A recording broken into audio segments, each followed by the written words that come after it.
We haven't seen this many pirates return from injury since the zombies returned to normal in the Pirates of the Caribbean.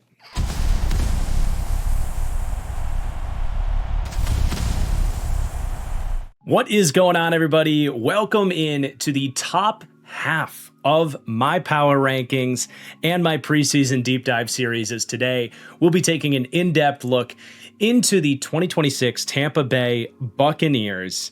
A pivotal year ahead for this team. I am really excited to break this one down. Before we get started here, if you could do me a huge favor, please take just a second to hit that like button down below. It really is a free, quick, and easy thing that does support this series and this channel in a big way. Also want to remind you to stick around to the end of the video.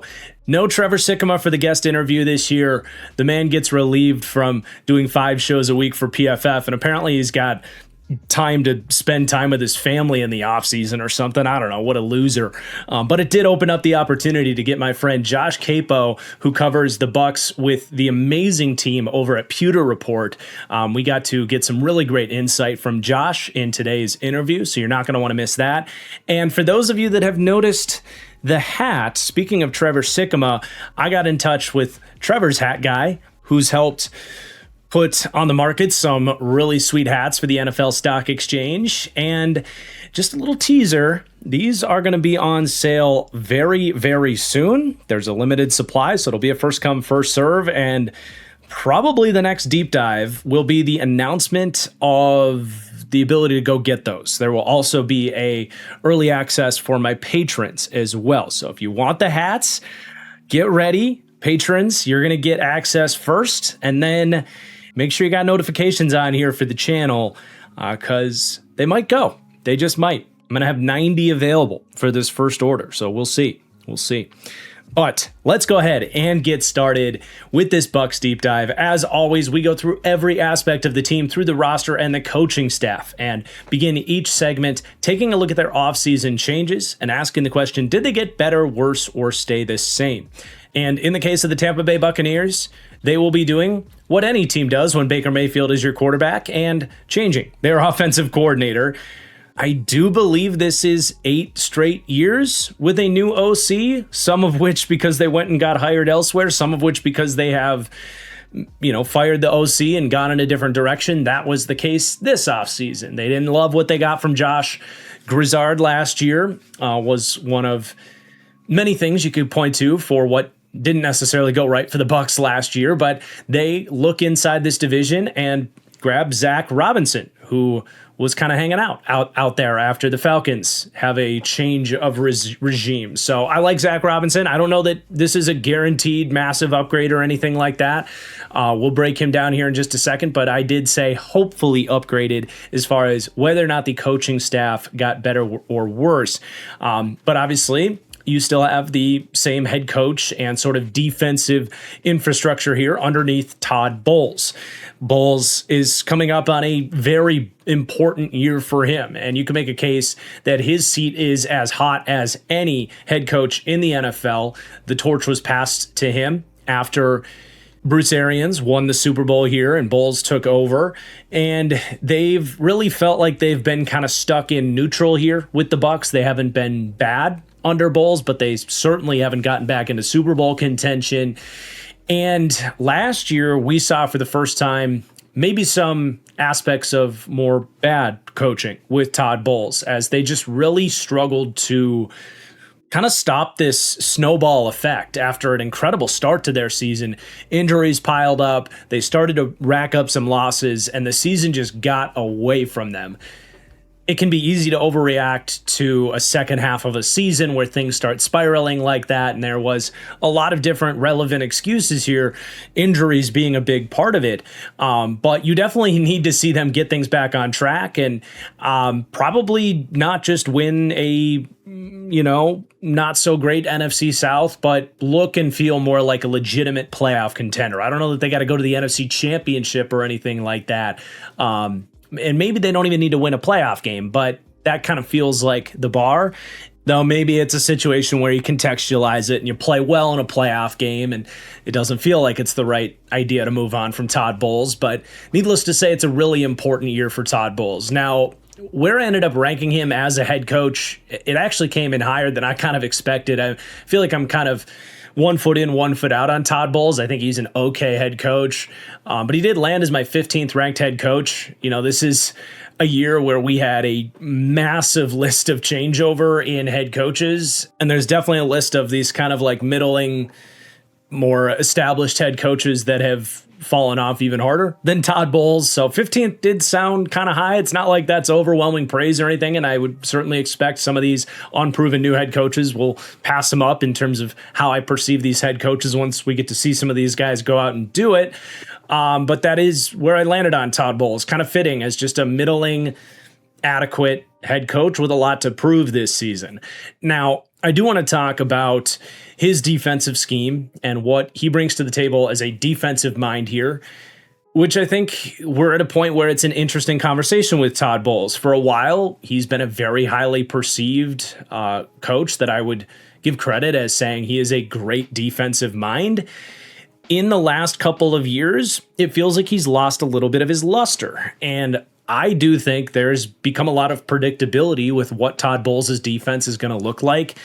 He runs that attacking 3-4 defense, leaning into an aggressive style that tends to be more blitz-oriented. A lot of those cover 3 fire zones, some bump and run coverage on the back end, and also a tendency to not be afraid to get into that base 3-4 defense, play with 4 defensive backs on the field in certainly a schematic approach that in the modern NFL is a bit more outdated, where what is the modern meta is the split safety, off zone, don't blitz a ton concept, whether that's from Vic Fangio or a Mike McDonald system or even a Robert Saleh system. Todd Bowles is one of these coordinators where his defense is going to look a good bit different than the 24, 25 defenses in the league that are more or less doing the same thing.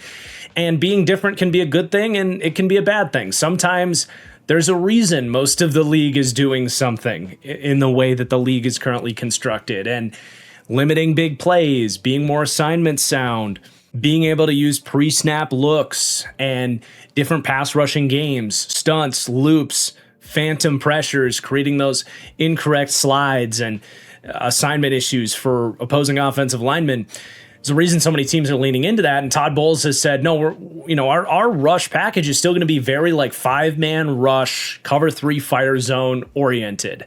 And I think over the last couple of years, we've seen a Todd Bowles pass defense certainly start to fall behind where some of the top pass defenses in the league are at. There's a lot to be said about creating those numbers advantages with what we were just talking about.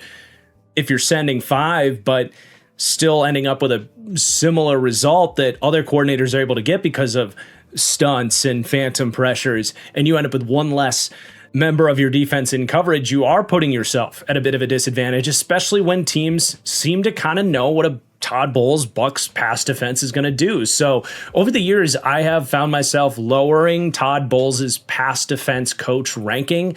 Now they land with a B- grade there, 18th to 23rd. I think there especially, I would love to see Todd Bowles get back on track, maybe find a better blend of what other teams are doing with 4-man rushes, and maybe getting a bunch of dudes added to this defensive line will help him feel better about doing that, but also being able to install a higher frequency of these kind of like split safety types of coverages that so many teams are doing. And it's not like the Bucs never come out in a 2-shell pre-snap, right? But they almost never run cover 6, which is always a fascinating changeup that can throw teams for a loop. They're still top 10 in cover 3. And like I said, being second in blitz rate is somewhere that no Mike McDonald, Fangio, or Robert Saleh disciple, the modern meta schemes in the NFL, would want to be.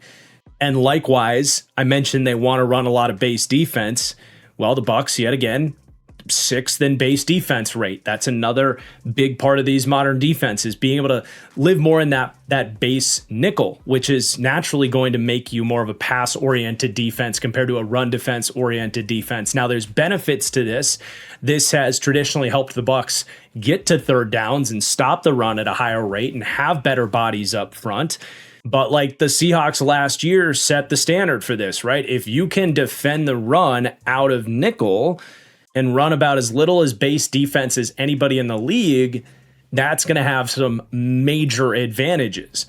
And personally, I think the Bucs, especially with Vita Vea, have the personnel to not have to run that base 3-4 as much as they do. So this is what they do under Todd Bowles. It's hard to expect him to change what he does, but the arrow is definitely pointing down, and it's time this season, I think, for Bowles to either repeat what he's done in the past and prove that it can still work in the modern NFL, or make some pretty major adjustments and wake up to the fact that his approach is a little bit more outdated. So all of that combined to make this a just all important season for Todd Bowles and the Bucs. Obviously, this team has done their fair share of winning under Todd Bowles. He's not a putrid head coach, in my opinion, but this team and this organization definitely has higher expectations when you have a roster that is well respected. You have a GM in Jason Light that is extremely well respected around the NFL. They don't want to be left as this purgatory team. It's shitter get off the pot type of year here for Todd Bowles. Now, let's talk a little bit about the offensive coaching. There's honestly not a ton to be said with Zach Robinson coming in. This just feels like inevitable at this point with the Bucs, where it's like the scheme is going to be in that Shanahan-McVay family tree.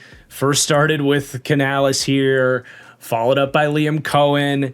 They ran the same thing last year under Josh Grizzard, and now Zach Robinson coming from that same family tree, really here to establish that same concept of an under center, play action oriented offense that Baker Mayfield is really comfortable with. I will tease one point that our guest Josh Queipo makes for the interview ahead, where he really gets into the addition of Zach Robinson here. But the idea that Robinson was almost exclusively wide zone in Atlanta, and Tampa has had a shift towards being more of an inside zone, man gap style, smash you up the middle type of run game. A realization that so many of these Sean McVay disciples have made in recent years, as Sean McVay himself has transformed the Rams' run game from an outside zone system to more of an inside run game.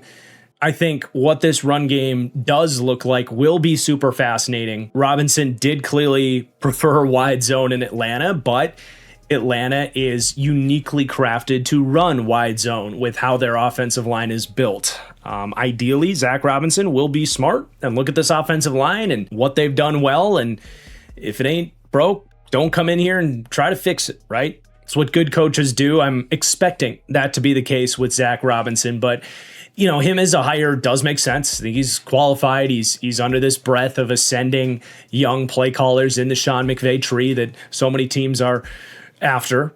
And if things go well here, it's one of the downsides to Todd Bowles, right? As any defensive minded head coach, is something the Bucs have witnessed here, losing a couple of now pretty good head coaches, Dave Canales, Liam Cohen. As soon as this guy's good, he's going to get that head coaching job somewhere else. It's just how the NFL prioritizes young offensive minded head coaches. But hopefully this can be a good year, a good hire of the Baker Mayfield Shanahan scheme offensive coordinator.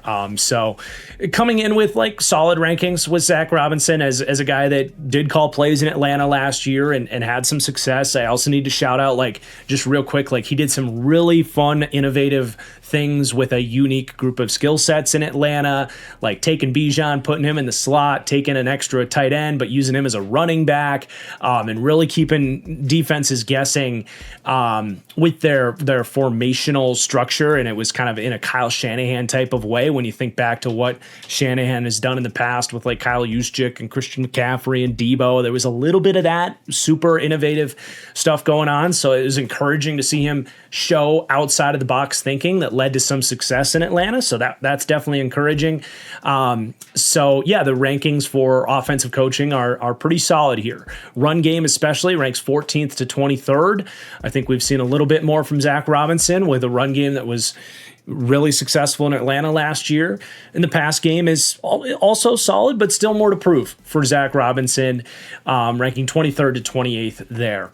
So there's your Bucs coaching staff. Really lands pretty firmly in the middle of the league, but also kind of trending downish. They're kind of in this dangerous territory where, you know, they're still a respectable staff, but you have a lot of like new hires and younger hires that are more trending up, and you don't want to get passed up in a coach and scheme sense if you're the Bucs, obviously.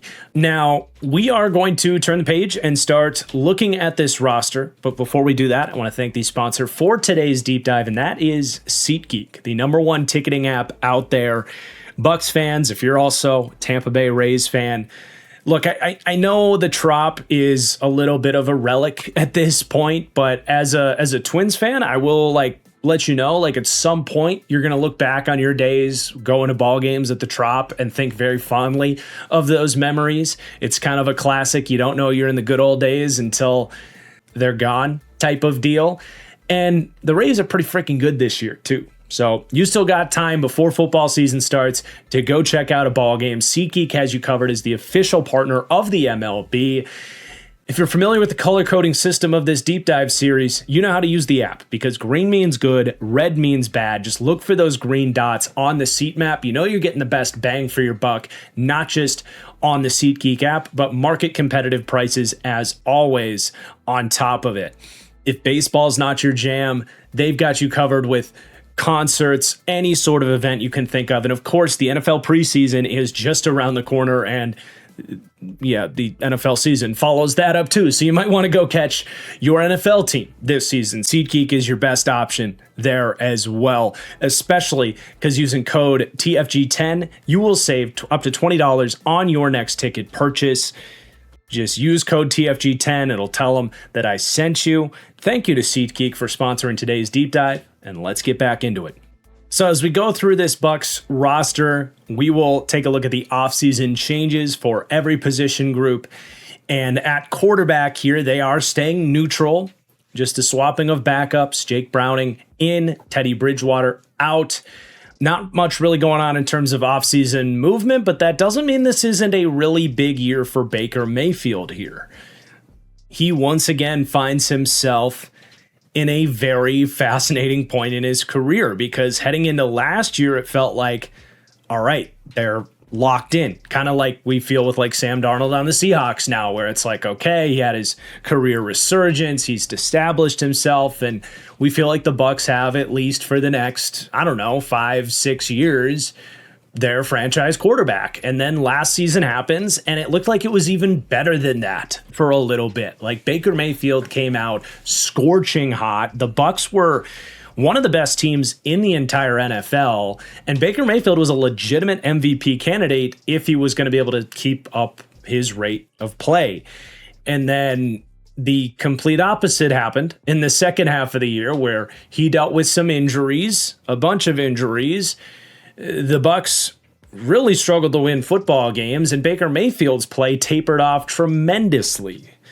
And anytime you have one of these quarterbacks that kind of comes in with more of a leaky foundation, right? Like Baker having the career arc that he's had, where he was basically thrown to the side by the NFL just a few years ago as the former #1 pick, you're always going to be basically having to continuously prove yourself. If this was Patrick Mahomes or Josh Allen or, one of those types of guys, who's always been with the team and has always been great and has a year like Baker had last year, you wouldn't even be thinking twice about it. But with Baker Mayfield, who was already on more of a short-term contract, now he heads into the last year of that 3-year contract and has to prove himself again. So he is a wild card for this team's season, obviously, and this season is a wild card for Baker Mayfield's career.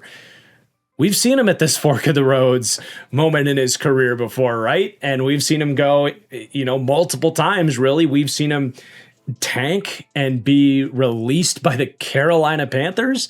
And we've seen him do what he's done here in Tampa Bay and bounce back and look like a top 10 quarterback at times. So he is the definition of a yellow card player who's fairly difficult to put a rating on. Now, you can contextualize what we've seen with our eyes here inside this offense and contextualize his injuries last year and start to probably get a little more optimistic about his ability to bounce back this season.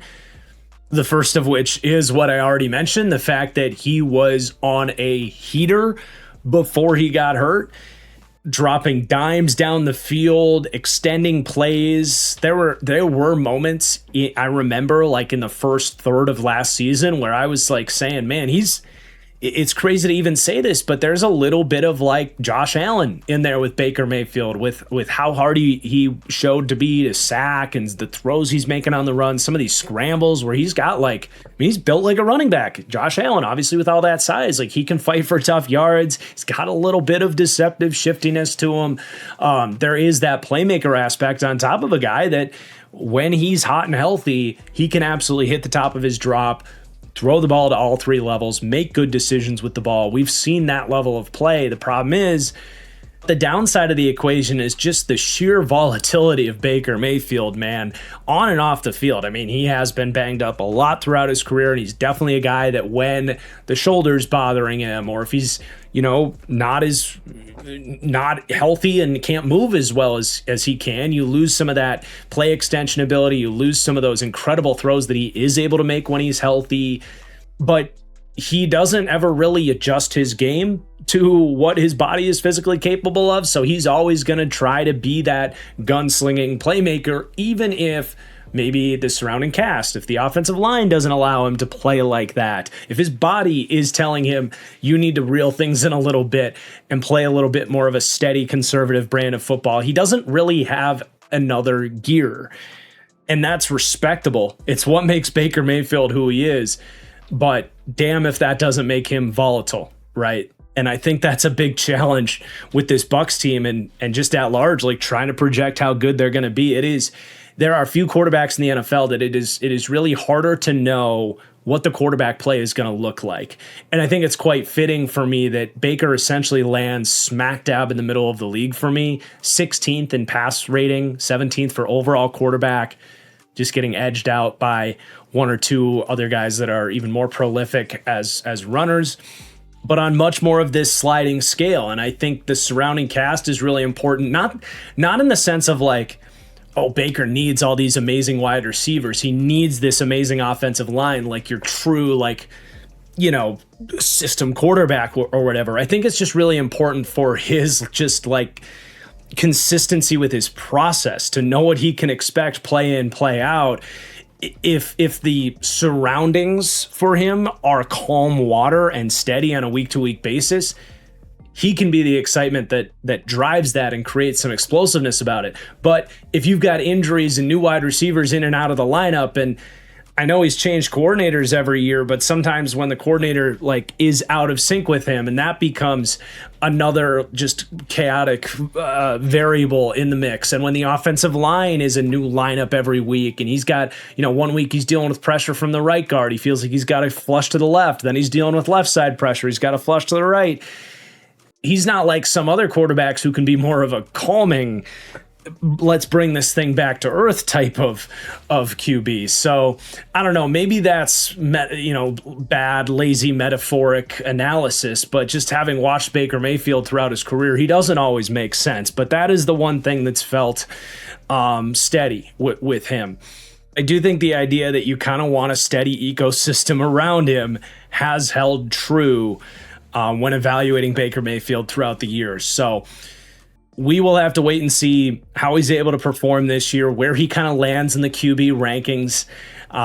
Could be worse than this 17th spot, could certainly be better than this 17th spot. I do know one thing is that he's a tough guy to bet against when he does have his back against the wall. And with people pretty low on this Bucs team and him in a contract year, I tend to lean towards the up arrow side of things, and that he's going to play pretty well here and probably get another contract extension, but obviously far from a given.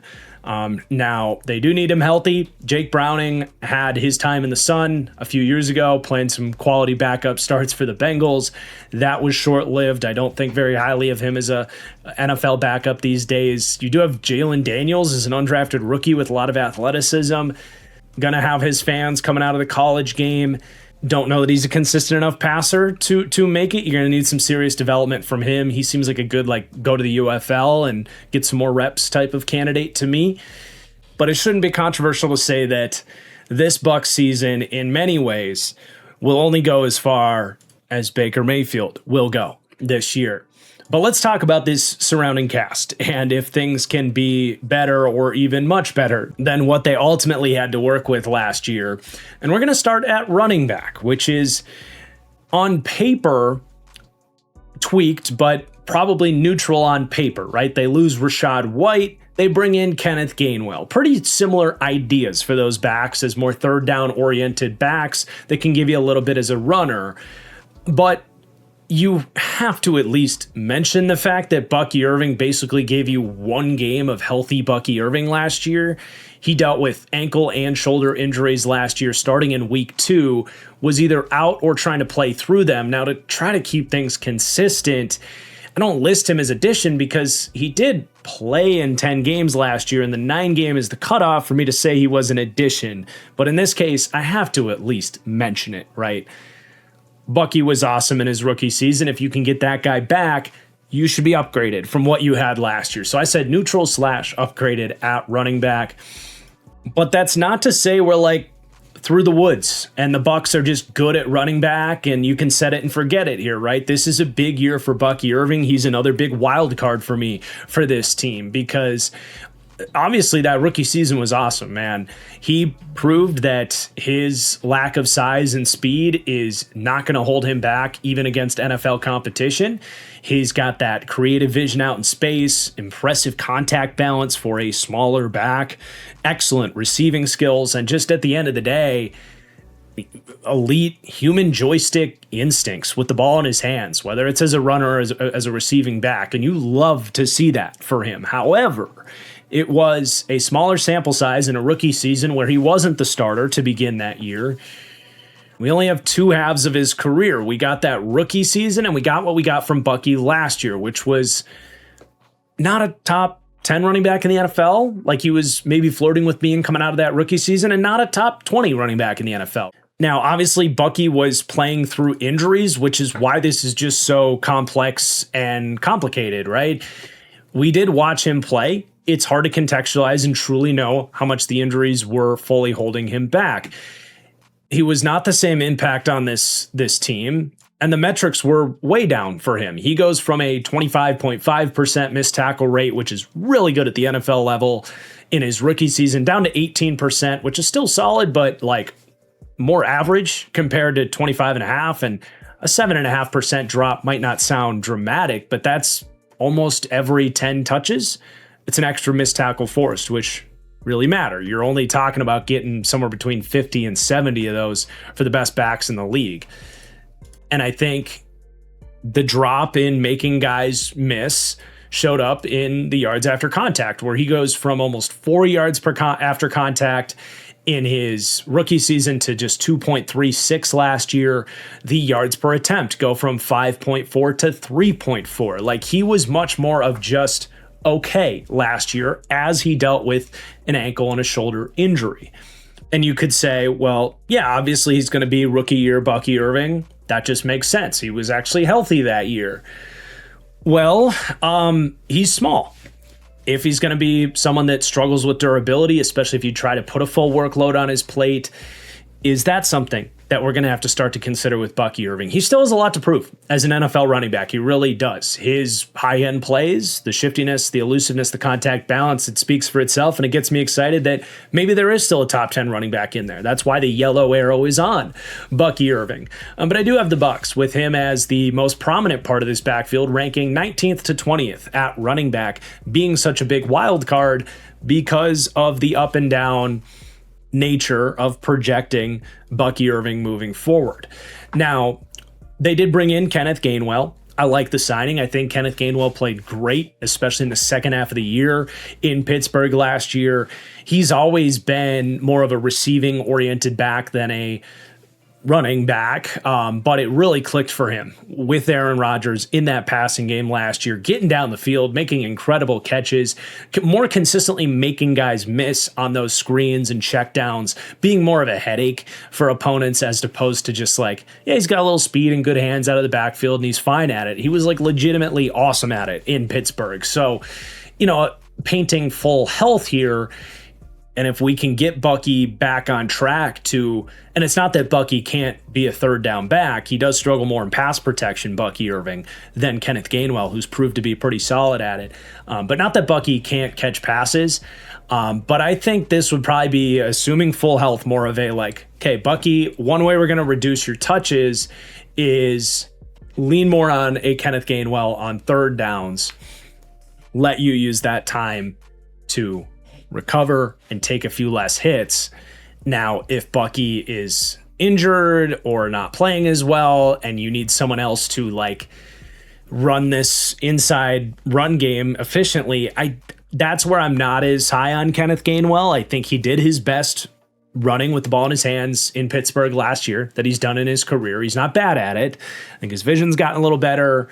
The ability to make guys miss was a little bit better down the stretch. But even in Philadelphia, where he was before Pittsburgh, we saw Miles Sanders run for 1,000 yards. DeAndre Swift run for, like, even the bad version of DeAndre Swift run for 1,000 yards. Like, that is as easy of a setup as you could imagine. And even Kenneth Gainwell was like, man, he's just not very good with the ball in his hands. So it's hard to shake some of that.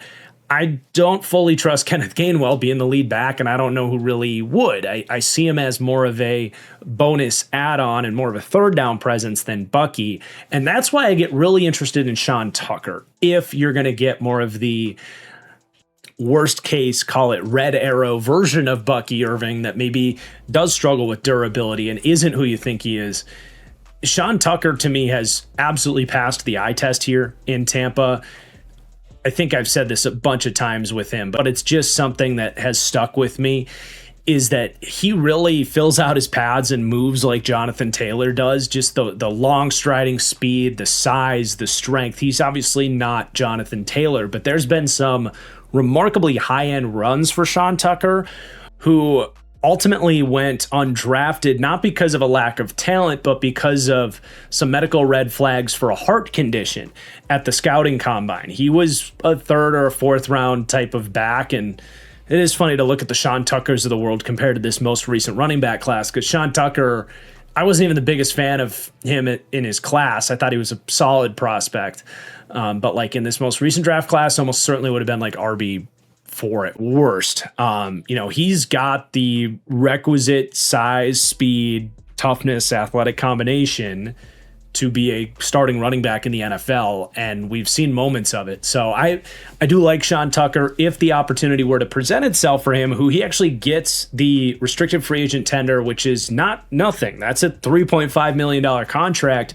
It's real money for a running back in the NFL. There's starters that make less than that. I think that's less than like Javonte Williams got to go to the Cowboys last year. Even if the Bucs have kind of roadblocked him a little bit here, it doesn't mean they don't value what he brings to the table. And honestly, man, like even with Bucky healthy, Tucker brings actual like short yardage, size, and physicality that this team's going to want at times. So I do like him as an RB3. I think he's one of the better RB3, one of the more interesting RB3s in the NFL. And that is it. After that, you have real undrafted types, not a Sean Tucker undrafted type, who was actually good. Josh Williams, Kadarius Callaway, very much unproven. So not a ton of depth in that sense. But here we are, 2 for 2 in terms of reviewing position groups for the Bucs, and they're both wild cards. Both were, two really talented players, Bucky Irving, Baker Mayfield, that battled through injuries last year and leave us, a little bit shaky on how they're going to play here in 2026, but cautiously optimistic in both sense as well. And with that 19th to 20th grade for the Bucs running back room, absolutely could climb up and be closer to top 10. That's still a lot to ask. There's a lot of great backs in the league, but I think we are more trending towards that after Bucky's rookie season. So the hope is they can get back on that sort of trajectory with him as more of a legitimately special running back. But let's move on and talk about the pass catchers here in Tampa, where they had quite the offseason, and an offseason that not a lot of Bucs fans are too happy about, as they do say goodbye to franchise, icon, legend, Ring of Honor, and likely NFL Hall of Famer Mike Evans. And even just calling him a likely Hall of Famer will get Bucs fans telling you you're a hater on Mike Evans. That one stung, and it definitely felt like he would just come back here. And I think this is honestly probably the core reason that, a lot of people have said in the comments, like, the Bucs are too high in my rankings and stuff, is just the fact that Mike Evans left and chose to leave, right? Like, Mike Evans wasn't super stoked on returning to the Bucs. He felt like his chances were higher in San Francisco to go. Who was the analyst that said he gives himself a chance to go win his first Super Bowl? Oh man, that was funny. I can't remember who said that on TV, but that was good.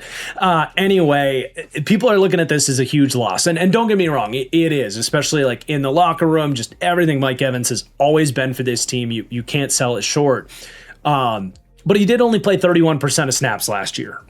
And he has really had a hard time staying healthy, which is exactly why going to sign with the Niners makes so much sense, right? Because they're the pinnacle of superstars staying healthy. But anyway, like in terms of assessing last year's team versus this team, yes, a loss, but he played 31% of their snaps last year, right?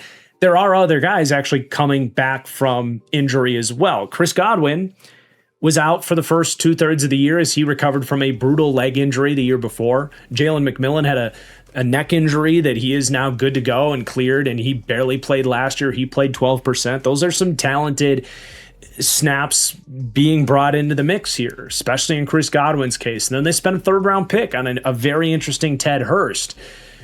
So you can try to add that up in your head and come to the conclusion of, did they get better? Did they get worse? I think it's pretty close to neutral, like 31% of snaps from Mike Evans compared to those 3 names being brought, to the table for this team's season this year. I think at worst it's neutral. You could make a case that they're even better off, though.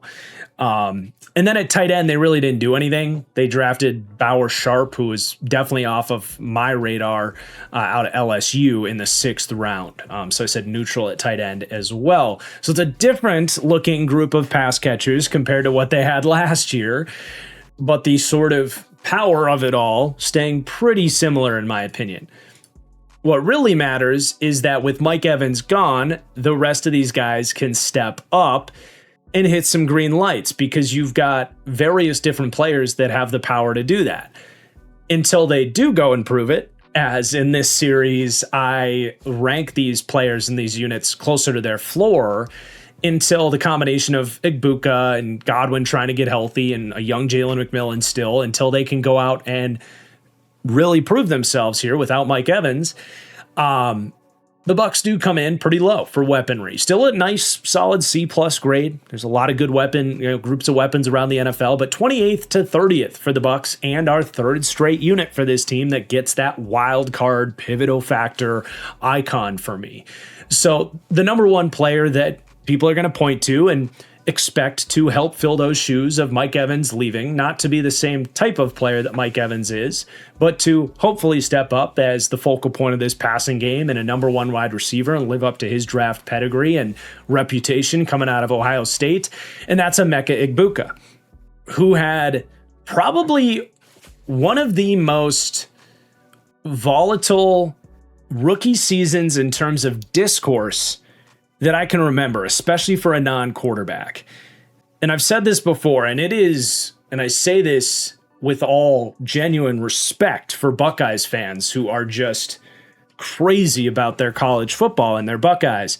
But almost every Ohio State prospect, and I've been doing this for long enough that I can tell when one team stands out in this sense compared to everybody else, you basically have to take the hype meter on every Ohio State prospect and crank it up like 500%. And sometimes these guys really do live up to that hype. And sometimes you get a Justin Fields or a Jeff Okudah.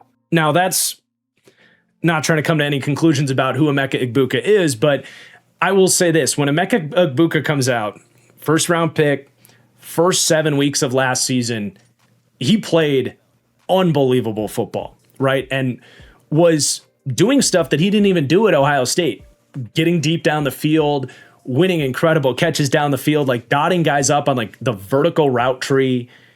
And for anybody thinking I'm saying this to like hate on Emeka Egbuka, you have to place yourself in like the week 7, week 8 point of last year's season where you're sitting there on like a Monday Night Football game and there's an analyst on TV literally comparing him and his genuine upside to Randy Moss.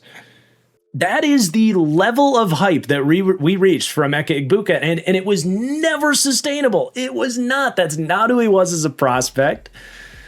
And that type of expectations shouldn't be put on any type of prospect, but let alone an Egbuka who's like, he is one of these receivers where he's not the biggest guy, he's not the fastest guy, he's not the snappiest route runner, he's not the most dynamic athlete, but he's extremely savvy, he's smart, he's tough, he'll win tough catches, he's a right place, right time type of wide receiver.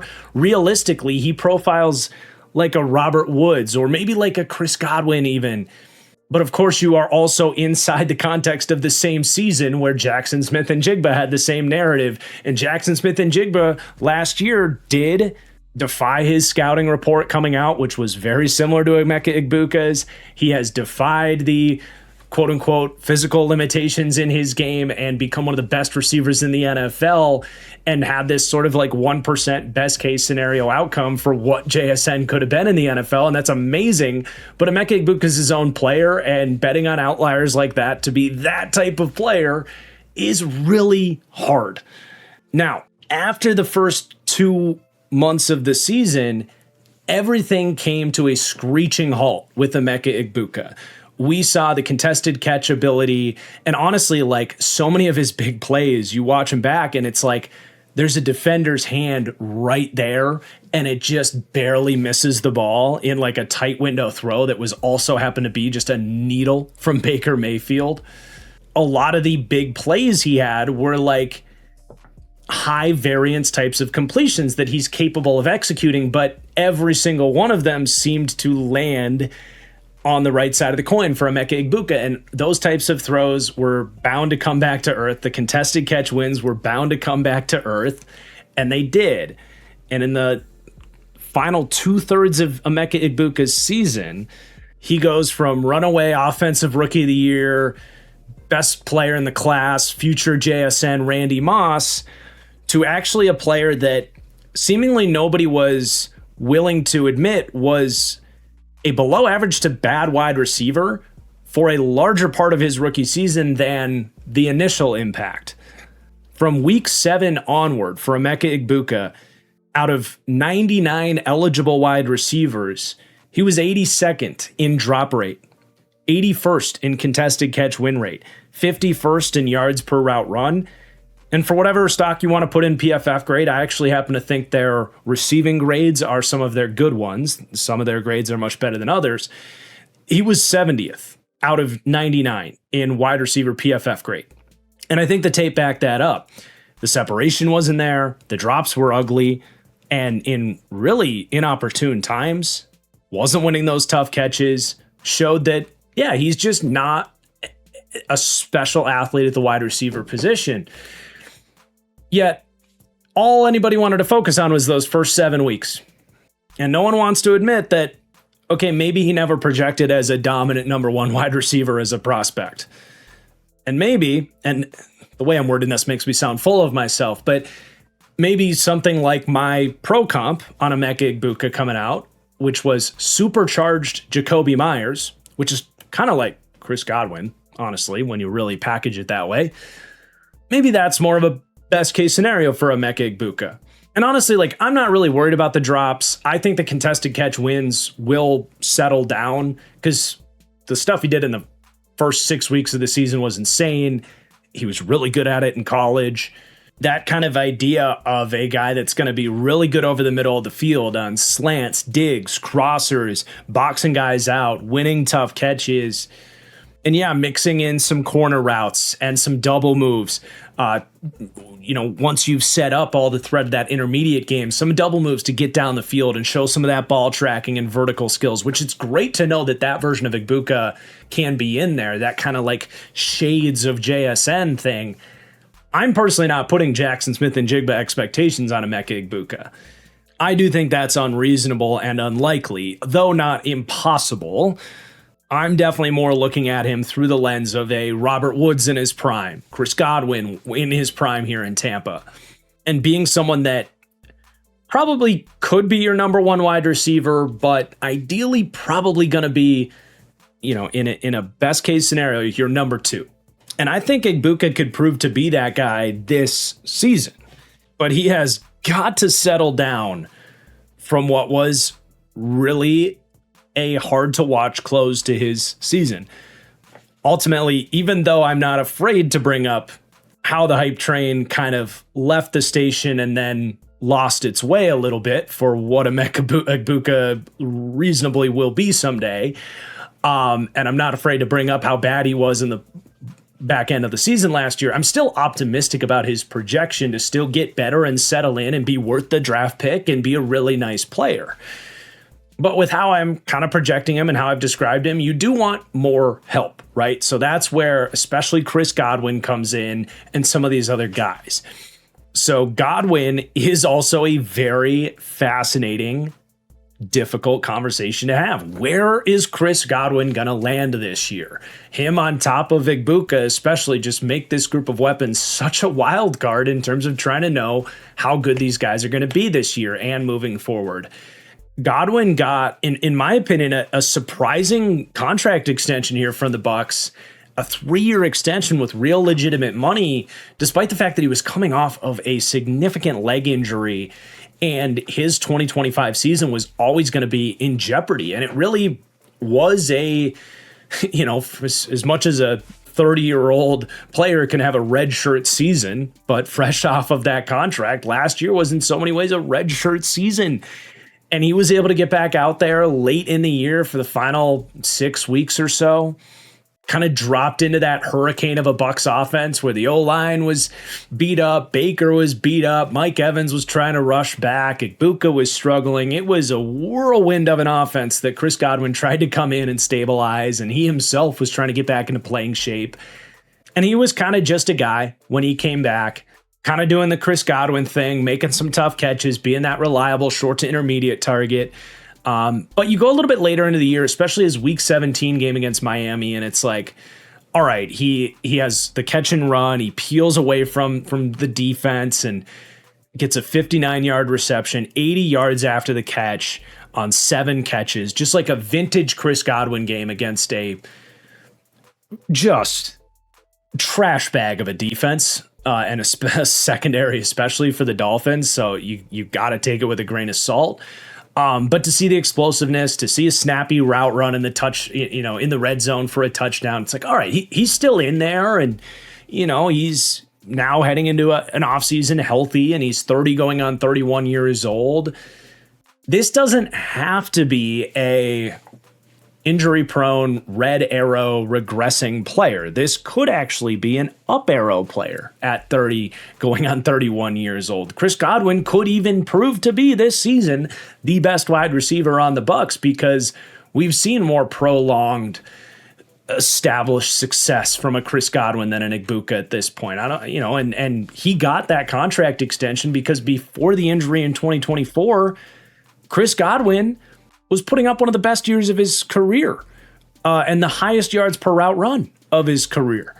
And that's the guy the Bucs were kind of paying to hopefully get back. So I'm super curious to see if he can kind of get back into the good graces of how he's perceived, at least. And even that 2024 season, it already felt like he was regressing. So he's done this before, right? He's been kind of trending down and then jolted back up. And 30 years old is not a death sentence for a wide receiver if he takes good care of his body and calls his good buddy Tom and drinks some avocado milkshakes or whatever the hell Tom Brady's into these days. There could be a really good year in there for Chris Godwin. But you, me, the good people at Pewter Report, Bucs fans, you name it, no one has any idea how well he's going to play this year. He's a total wild card. So much of this centers around those two guys with Mike Evans leaving. But you do still have some other fascinating kind of young players that have some potential to step up as well. And Jalen McMillan, before this team drafted Emeka Egbuka, had some hype, right? Like he had a really fun rookie season, and then last year hits. And first off, it was kind of like, ooh, do the Bucs really believe in him? Like, he's kind of a similar skill set to like Egbuka and Godwin, and they just extended Godwin and drafted Egbuka, and then he tweaks his neck and misses essentially the entire season. He comes back late last season, made some plays when he came back, but pretty much a lost year for Jalen McMillan. We're trying to kind of resume off of the heels of a rookie year where it was like, okay, this looks like a really nice mid-round pick that can maybe be a really nice, maybe wide receiver 3 someday. He's got some vertical speed. He's got run after catch juice. He's historically been better attacking the middle of the field than he has as more of a vertical plane outside wide receiver. But, you know, given Egbuka and Godwin's skill sets, which are much more focused on the short to intermediate game and run after catch, I would think McMillan profiles in a bit of the Z vertical threat, maybe the X, you know, that those X versus Z can start to blend together just, you know, in some of these condensed Shanahan style offenses, but just essentially being the outside receiver and the vertical threat. I could see McMillan being asked to do a lot more of that stuff, but he's going to have to prove that he's capable of it. And I think he's more of a question mark in that sense. So, you know, we'll see what they get from him, but also they drafted Ted Hurst, who very much profiles differently than these 3 wide receivers, and that might lead you to believe that Ted Hurst is actually going to be the guy that kind of breaks through and wins the wide receiver 3 job and maybe completes this group of weapons better, because you're always looking for that group of complementary skill sets. And not to beat a dead horse, but I do think Egbuka, Godwin, McMillan, there is some redundancy of skill set there that doesn't all mesh all that well for me. Ted Hurst does make a lot more sense for what his skill set is and if he can be good at that skill set at the next level as he makes the jump from Georgia State. But speed, size, vertical ability, his upside's legit, and he dominated at Georgia State, as you would hope. But even at Georgia State, there were some moments that he's just got to clean up, right? And that's why my pro comp on him was Andre Iosivas, in the sense that, like, there's some bad drops in there. There's some moments where you want to see him use his size to actually, like, elevate and box out defenders down the field more consistently. There's shades of him doing it. You know he can. It's just doing it every time against NFL defensive backs, not the players he was facing at Georgia State. So he's got a lot to prove, but he was a fun, you know, 3rd round draft pick. Certainly not nothing in terms of an investment. And you could certainly make the case that it's a position battle actually between McMillan and Ted Hurst. Hopefully one of those 2 guys can settle in and provide some juice to the table here. I think it's more than possible that they can, but you can't pencil it in. It's extremely unproven between those 2 guys. Now, you do have Tez Johnson, super fun player. One of these guys that if you could put him in the body of a Ted Hurst, you have Julio Jones.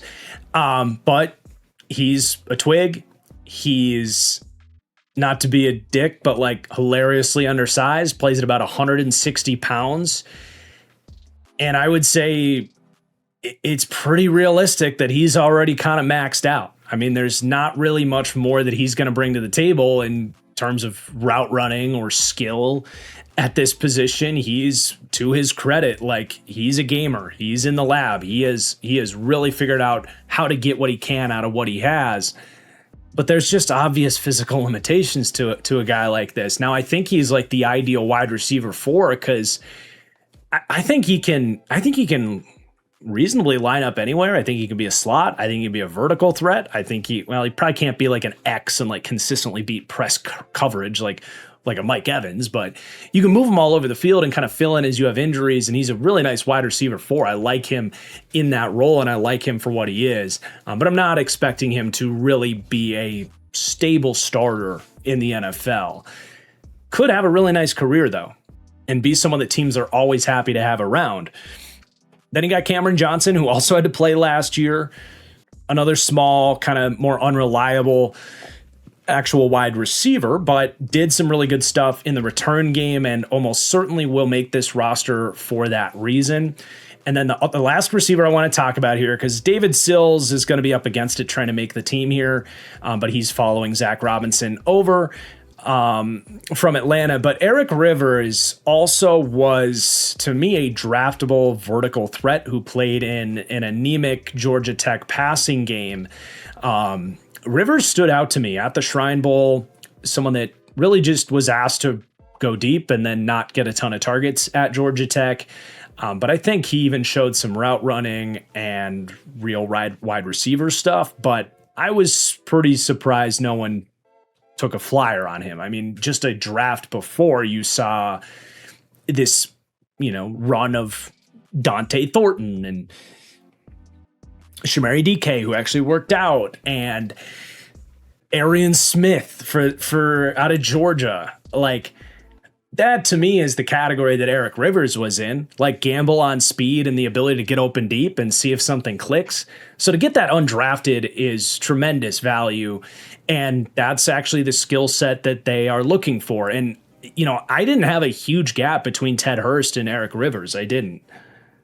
Hurst was my wide receiver 17 with a 4th round grade, and Eric Rivers was my wide receiver 20 with a 4th to a 5th round grade. I wouldn't be surprised if the Bucs had these guys somewhat close, because they're in a similar mold in terms of what they bring to the table. And it's, even if one came as an undrafted player, it's the double dip strategy at something you really are looking for, someone to stretch the field and force defenses to keep those safeties deep and get off your ass in the run game. And with Emeka Egbuka and Godwin doing what they do in the short to intermediate game to force defenses to spread out and account for a true vertical threat, could actually go a long way, giving a numbers advantage and just creating explosives for this offense when we know Baker Mayfield can freaking send it. So between Ted Hurst and Eric Rivers and maybe Jalen McMillan, I really like this team's chances at finding what they need in a vertical threat to complement what Egbuka and Chris Godwin can do so well, being asked to do what their skill sets suggest they should be doing. But all 5 of those pieces have got to come together and hit some green lights, right? Now, the rest of this is pretty straightforward. Like, this is one of the more basic tight end rooms in the league. Cade Otton is solid, got a 3-year, $30 million extension. I think that's about right for Cade Otton. Solid hands. He's had some moments of like, okay, Cade Otton, like that was pretty nice, but he just never sustains any element of explosiveness or dynamism. He's a little bit smaller. He's not the best blocker. He's just okay at it. And that's why they have a combination of bigger bodied 12 personnel oriented guys, Payne Durham, Kieft. Both these guys can come in and thump in the run game. Payne Durham actually looked pretty damn good doing it last year. I like his presence as that classic like blocking tight end mold. You have Devin Culp, much more of that athletic mismatch problem for like heavy personnel off of play action. Bauer Sharp had a pretty balanced profile. I didn't think there was too much there, but we'll see if they find something there. Was really underutilized at LSU, and I don't think anything special as a blocker. So we'll see if they saw something that so many other people didn't. And then you do have to mention, like, they have one of the best 1-2 punches from a receiving back standpoint. Not every backfield is going to be a benefit to your group of weapons. In the Bucs case, they absolutely are. I mean, Bucky is phenomenal at it. He doesn't just have like the run after catch, ability to make guys miss in the screen game and dump downs, but he can actually make some tough catches down the field, just as Kenneth Gainwell can. I mean, Gainwell can legitimately come out and line up as a slot wide receiver, and we did see Zach Robinson do some innovative stuff with like Bijan Robinson. I would be curious if we see some of that, maybe taking Gainwell and putting him in the slot, and then you can actually either put like Payne Durham or O'Keefe actually in the backfield to get like excellent pass protection for Baker Mayfield. That's what they did with Charlie Warren in Atlanta, and just caused this like weird 12 personnel setup that was actually more of a standard drop back passing game, but out of 12 personnel. So like that causes some matching issues. Like teams are probably going to match that in base defense, and then you end up with Kenneth Gainwell on a linebacker or an edge rusher. Like, I like that if they want to tap into that. Or hell, you could actually look at like Igbuka or Godwin and actually put them in the backfield and have them run like routes and get them matched up on linebackers. There's some innovative stuff you can do with a Kenneth Gainwell who has legitimate wide receiver experience, and a Zach Robinson that's done it before. So hard to know if they will tap into that or not, but it's potentially in the bag. Overall, tough to rank this group of weapons all that high, but there's definitive upside to shatter this ranking. I mean, if the Bucs are more closer to like 15th for weaponry, that's definitely possible. Just right now, the floor is lower than that, and they got to hit those green lights. Now, so far, you might be saying like, man, there's a lot of question marks, and the Bucs are ranked pretty high, 16th. Like, we haven't talked about the defense yet, but like, is this team really that good? Well, my favorite part of this offense is this offensive line. And I'll show you how high I have them ranked. But first, I want to look at their offseason additions, really, because their losses are super unsubstantial. Charlie Heck, who had to step in, and it was more Charlie, what the heck? This guy can't block anybody.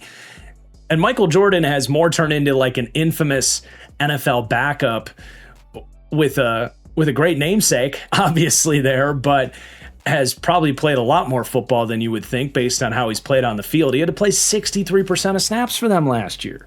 And that's a testament to the fact that, okay, Tristan Wirfs, Luke Gedeke, Ben Bredesen, they weren't eligible to show up as additions for me.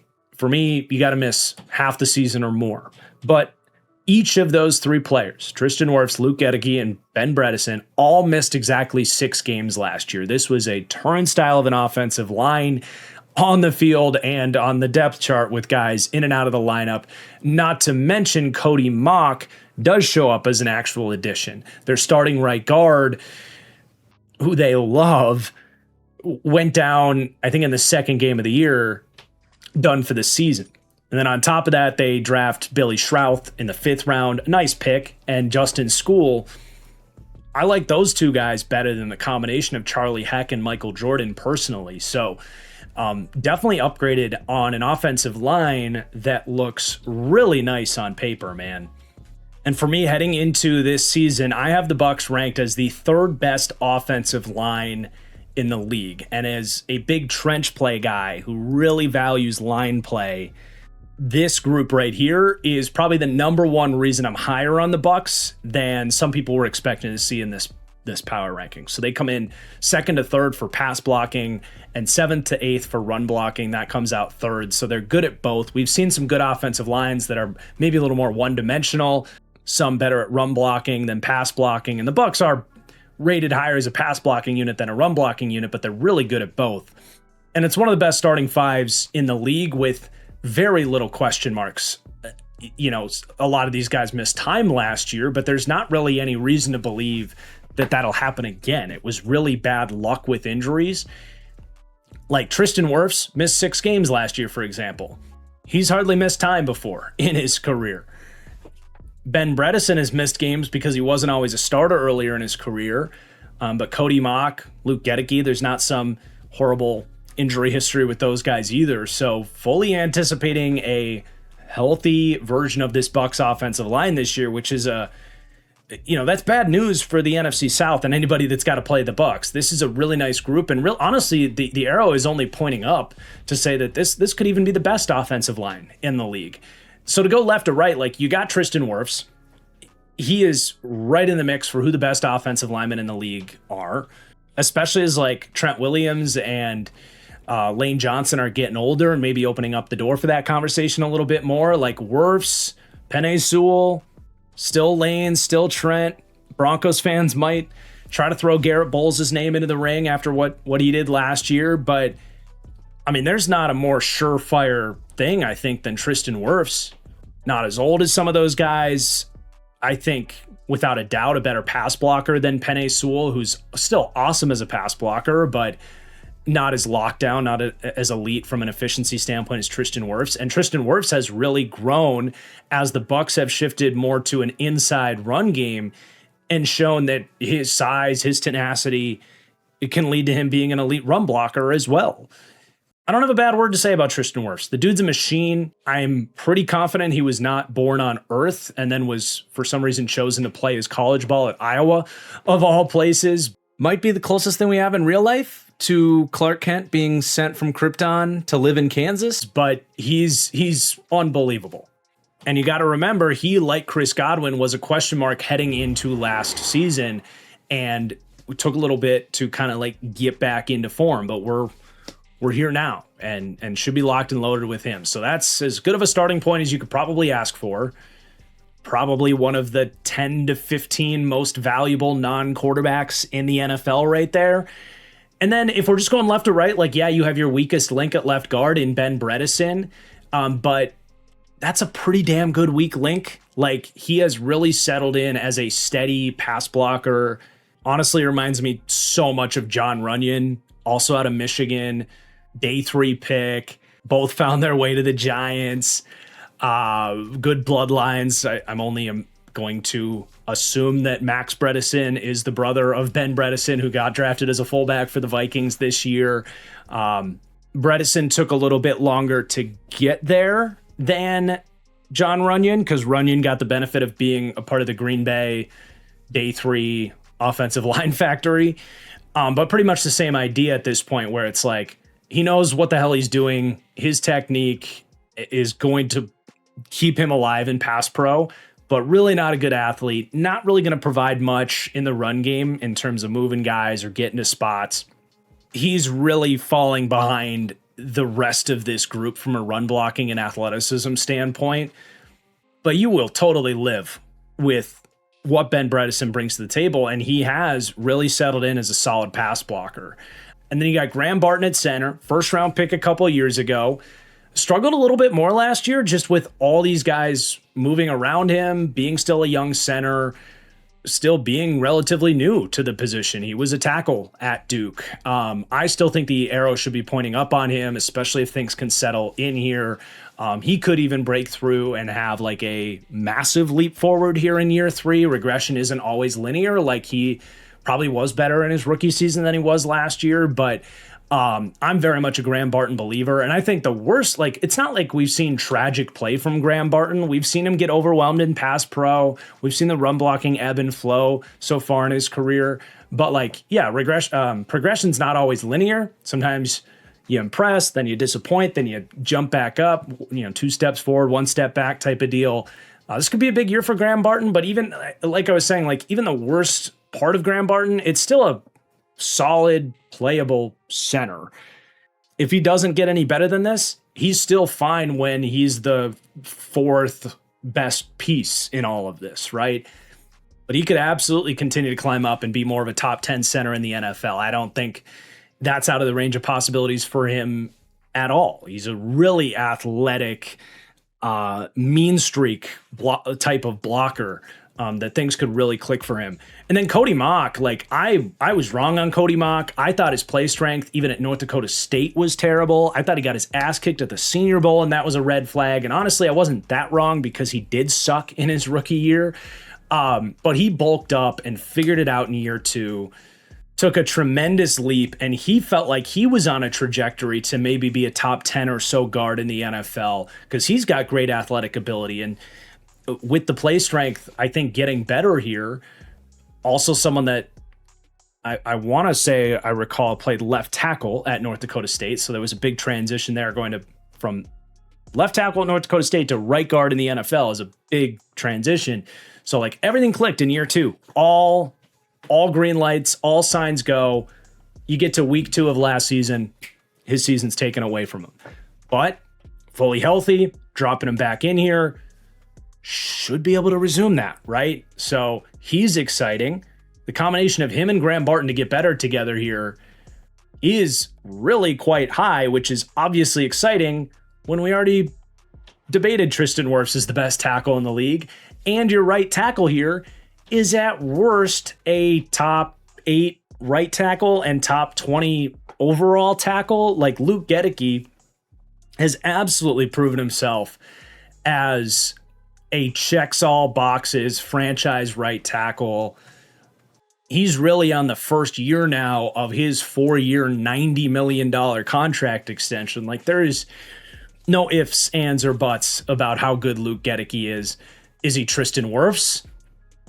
No, he's lighter. He's going to take more losses. Like that's, I guess, the worst thing you could say about Luke Goedeke, that and the fact that he missed 6 games last year. But man, this is a special unit, man, that really could only get better. And they have some pretty solid depth in large part because of some of the stuff they went through last year. Like some of it was them looking to add better depth, and some of it was some of these guys that had to play last year. And, you know, that experience is fine as depth for some of these guys at least. So like Ben Chukwuma was an undrafted pickup who had to start a couple games last year, and he more than held his own. I can't rate him that high as a undrafted small school player that is not like a freak tester or anything like that, but certainly gave them some spot starts at tackle, and you might have some intrigue in what he could be. You have Dan Feeney, who stepped in last year, and I'm not going to act like it was great, but played some of the better ball in his career. He's been around the league for like 10 years. He's got guard center flexibility. He's far from the worst depth in the league. And then he got some of these new additions like Justin School. He comes back here to the Bucs. He was a swing tackle for them in the past. And, you know, he's a little taller, not the best pass blocker. If he's going to face like really dominant pass rushers, you know who he is at this point. Like you want to give him chip help. You can't leave him one-on-one with the game's best. But he's tough and scrappy as a run blocker. He is a swing tackle. If you got to get a spot start from him, you can game plan around it and make it work. And then they draft Billy Schrouth in the 5th round. This just screams day 3 eventual starter to me. He's totally the Bucs type. There's so many just, you know, he's kind of a Ben Bredesen clone in some ways. Like there's so many of these, you know, Michigan, Notre Dame, day 3 guys that are just scrappy, experienced, maybe not the best athletes coming out, that, you know, they might take their lumps adjusting to the NFL at first, but they're eventually going to figure it out and develop into something. That screams Billy Schrouth to me. He was a top 10 interior offensive lineman in this class for me, and I thought was a good value at the point that the Bucs got him. So like, I think eventually he's going to be an option for them, maybe even a future Ben Bredesen replacement. So like, that's 9 deep at that point of either intrigue or competent NFL depth. And then after that, it doesn't really matter. Luke Haggard and Elijah Klein have played a little bit for this team. But this is a sweet unit, dude, and would not be stunned if the Bucs actually end up with the best offensive line in the NFL this year. And I would say this is the individual driving force behind the Bucs coming in as my 16th team in these power rankings. As we summarize the offense, it's the driving force behind them being my 18th overall offense this year, them being a pretty balanced offense, being the 19th passing game, 12th run game, but B grades across the board. They've got their question marks in there. They really do. Quarterback, running back, weapons. The one group, honestly, that I just don't have that many question marks about is the offensive line. I don't see a lot of reason why this group won't have better injury luck than they had last year. There's certain players that whether it's a Christian Darrisaw, for example, like there's certain offensive linemen where you're like, well, yeah, that guy, or like Eric McCoy for the Saints. It's like, well, yeah, that guy gets hurt every year. That's not the case here. These guys just happen to all get hurt in the same season, and it was a train wreck. So that's probably the biggest point you can make on the Bucs is this group should be back healthy. No real reason to believe they won't be. So that's obviously exciting for the Bucs. And then if you hit green lights, a quarterback, weapons, the new coach coming in, not only is the floor pretty nice at the 18th offense, but the ceiling could be pretty damn juicy here as well for Tampa.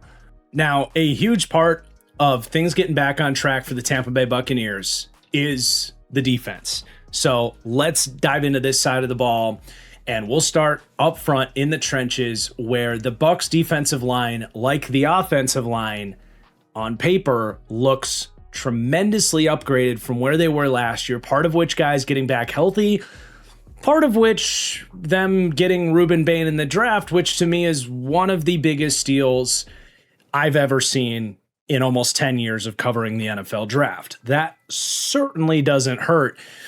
And also you look at the losses and it's very minimal. Like, okay, Logan Hall actually had a half decent year for them last year after really looking like a draft bust for them for a long time, but he won't be overly missed. Greg Gaines was a fine rotational D tackle that they probably honestly just upgraded, getting Ashawn Robinson on a 1-year, $10 million deal to just do the same thing, but better.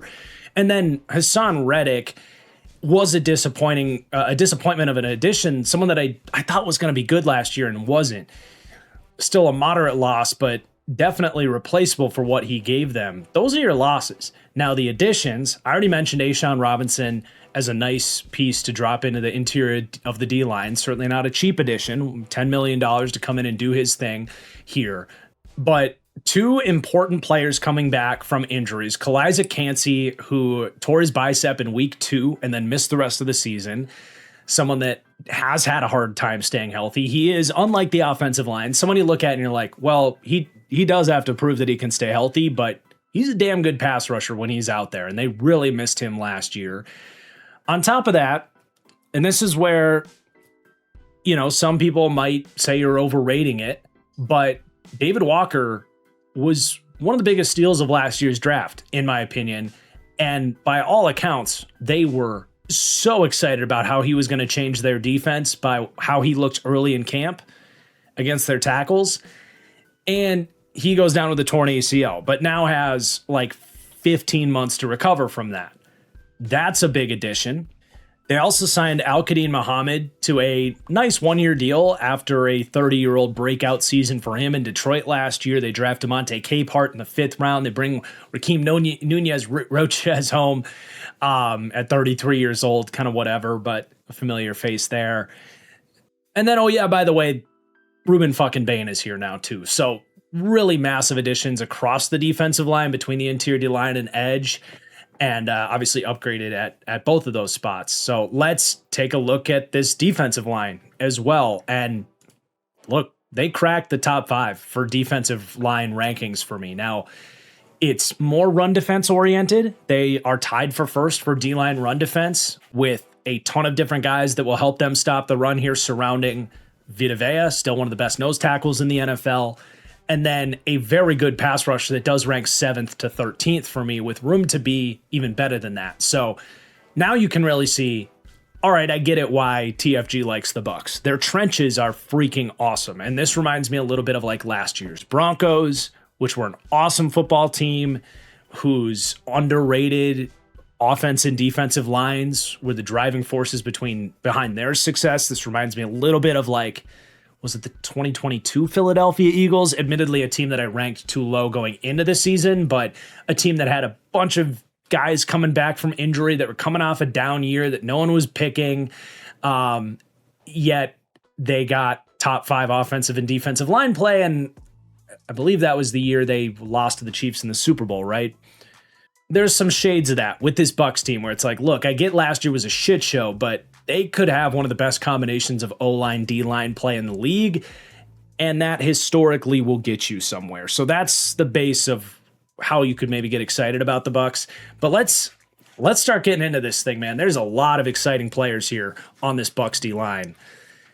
Fuck it. Let's start with Ruben Bain. I mean, what's left to be said at this point? I think he should have been certainly the number 2 pick in the draft. I could even make an argument that he was a good enough prospect that even the Raiders might have considered just taking him and pairing him with Max Crosby.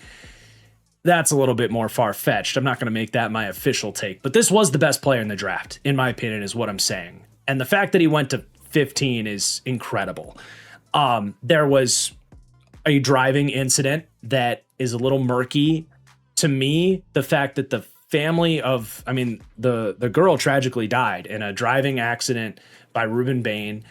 Hard to know all the details. There's no evidence that he was intoxicated or anything like that. It sounds like it was just a tragedy. The fact that the family forgave him and is wishing him good luck, I think that's the biggest endorsement that it was just a terrible tragedy that you can get, right? It's the optimistic spin and hopeful outlook on that situation. And then you got like, oh, his arms are too short. Show me the tape where the short arms stopped Ruben Bain from being the most dominant player in college football that helped Miami like get back to their former glory and compete for a national championship. I mean, this dude's an absolute game wrecker. One of, if not the most powerful rushers I've seen coming out of the college level. He's got incredible technique. Jason Taylor, the D-line coach down there, has done an incredible job with these D-linemen. It showed up with Akeem Mesidor as well, but to have a pass rusher coming out that has as good of a first step, as good of a bull rush, and the amount of like counter moves on top of that, the only other prospect that I can really say that was the case with was Nick Bosa. And there's a lot of Ruben Bain's wins that reminded me of Nick Bosa. He is some combination of Nick Bosa, Brandon Graham, Terrell Suggs. It's hard for me to not see a world where he lands somewhere on that spectrum. And that's, worst case Brandon Graham, who's like an incredibly disruptive 1B on a great defensive line, to the high end is like, this is a Hall of Fame defensive player of the year type of candidate. I do not hold back from really defending this as a NFL, like classic NFL fucked up situation, whether that was Aaron Donald or Christian Gonzalez, Derwin James. There's a handful of prospects that fall into the teens. Everyone knows the NFL fucked up, and then the NFL fucked up. Like, that's what this screams to me. This is a definitive reason I'm higher on this Bucs team. He still has to go out and show us exactly what he can be and prove it and all that with all these rookies. But look, if you're a gambler and not taking advantage of the surplus value that his draft fall has given Ruben Bain in terms of defensive rookie of the year odds, like, he's still the favorite because people actually do have eyeballs and understand how good this dude is. Like, he's still the favorite over David Bailey and Sonny Styles and Arvell Reese, who all for some reason got drafted ahead of him. But it's 5-1. To me, Ruben Bain in a Bucs defense that should be in the playoff mix that needed a piece like this, Ruben Bain should be the odds-on favorite to win Defensive Rookie of the Year. And I don't see it as all that close. He was definitively the best defensive player in this draft for me. Now, maybe I'm wrong, right? But that is definitely how I see it. So that's where we're starting with Ruben Bain. Oh, by the way, he's one of the best run-defending edge rushers I've ever watched. There's that, too. Like, he's a big addition from a D-line run defense standpoint, where the Bucs were uncharacteristically just okay against the run last year. Like, he's a real piece there. And the thing with Ruben Bain is he's so strong that they might be able to just stick him like where they would sometimes play Kalijah Cansey in their base 3-4 as that 4-eye. They might be able to just stick him there, play Diaby, Nelson, Muhammad off the edge, and he helps out there. Like, I could go all day about Ruben Bain.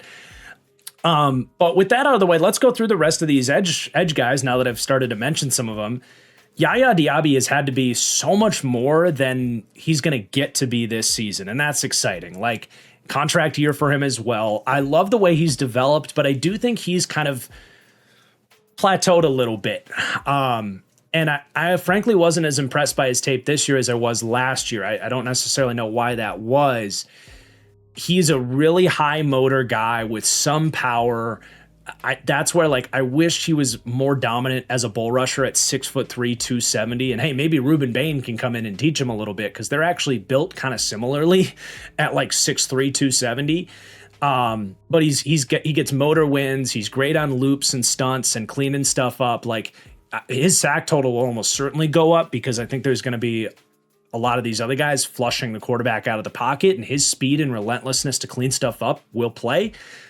So they might not be able to keep Diaby long term, but you could look back on it and be like, man, it was really nice to have him in the mix there before they kind of fully pass the torch to Ruben Bain as the face of their edge room.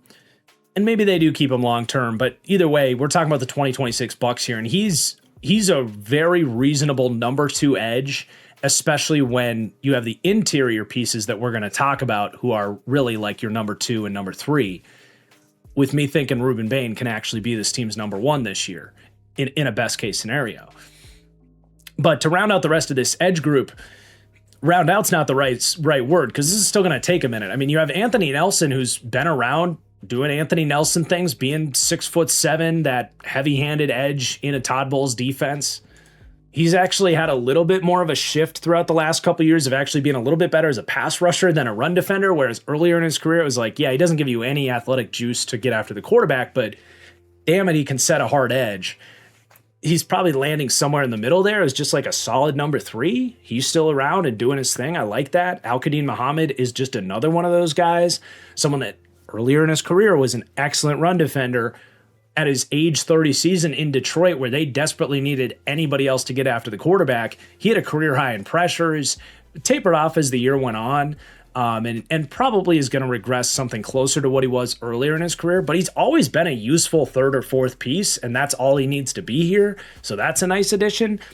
And then David Walker, dude.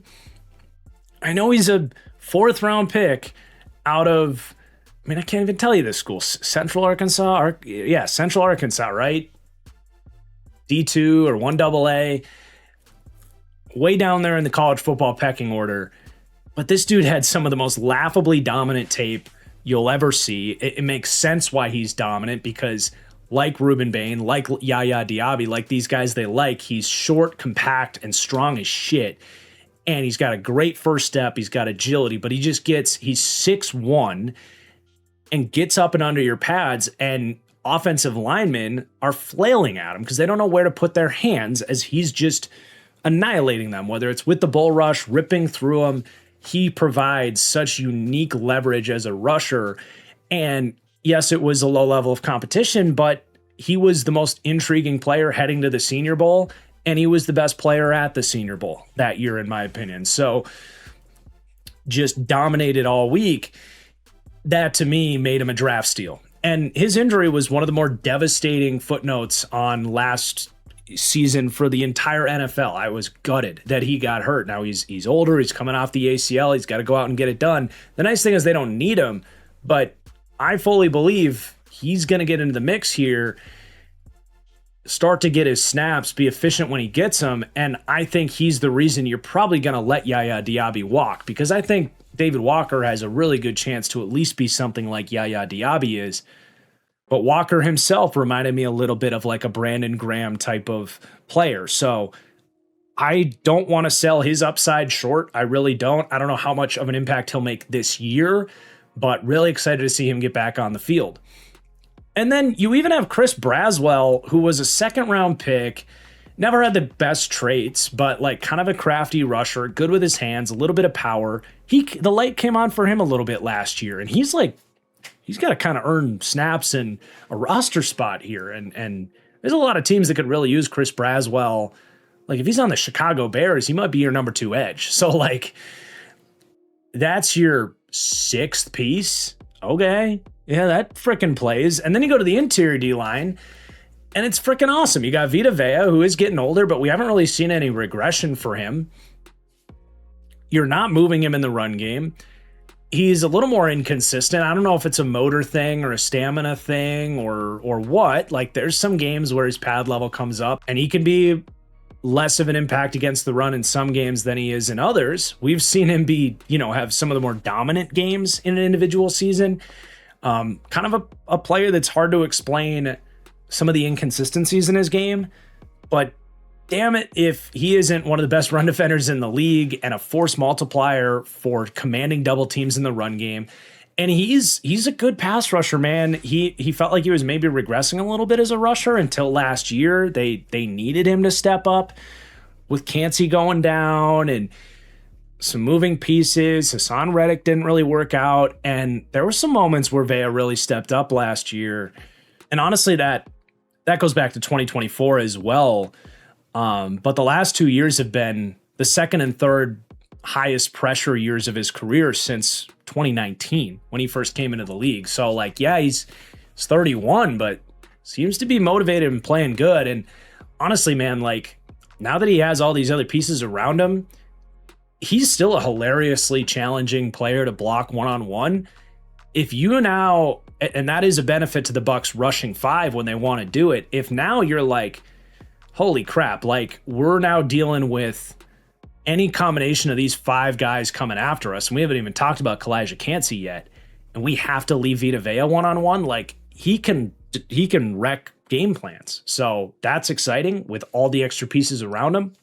The force multiplying effect of having a 3-down nose tackle like Vita Vea can be an exponential gain when you have other guys to take advantage of those one-on-one opportunities, or other guys creating one-on-one opportunities for Vea.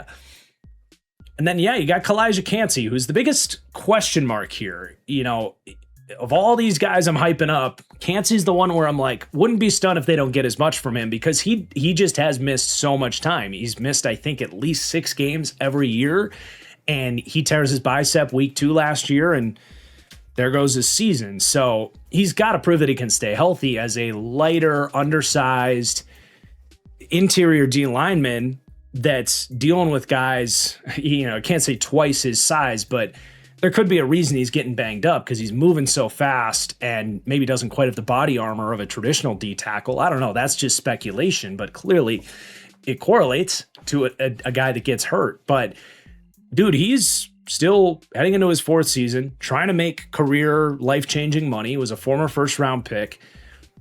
And he's had brilliant moments as a pass rusher. He's shown power. He's shown the pass rush moves. I actually put the up arrow on him because if he stays healthy with this surrounding group, you have to leave Cansey one-on-one. You cannot afford to allocate a double team to him when you got to deal with Vita Vea and Ruben Bain.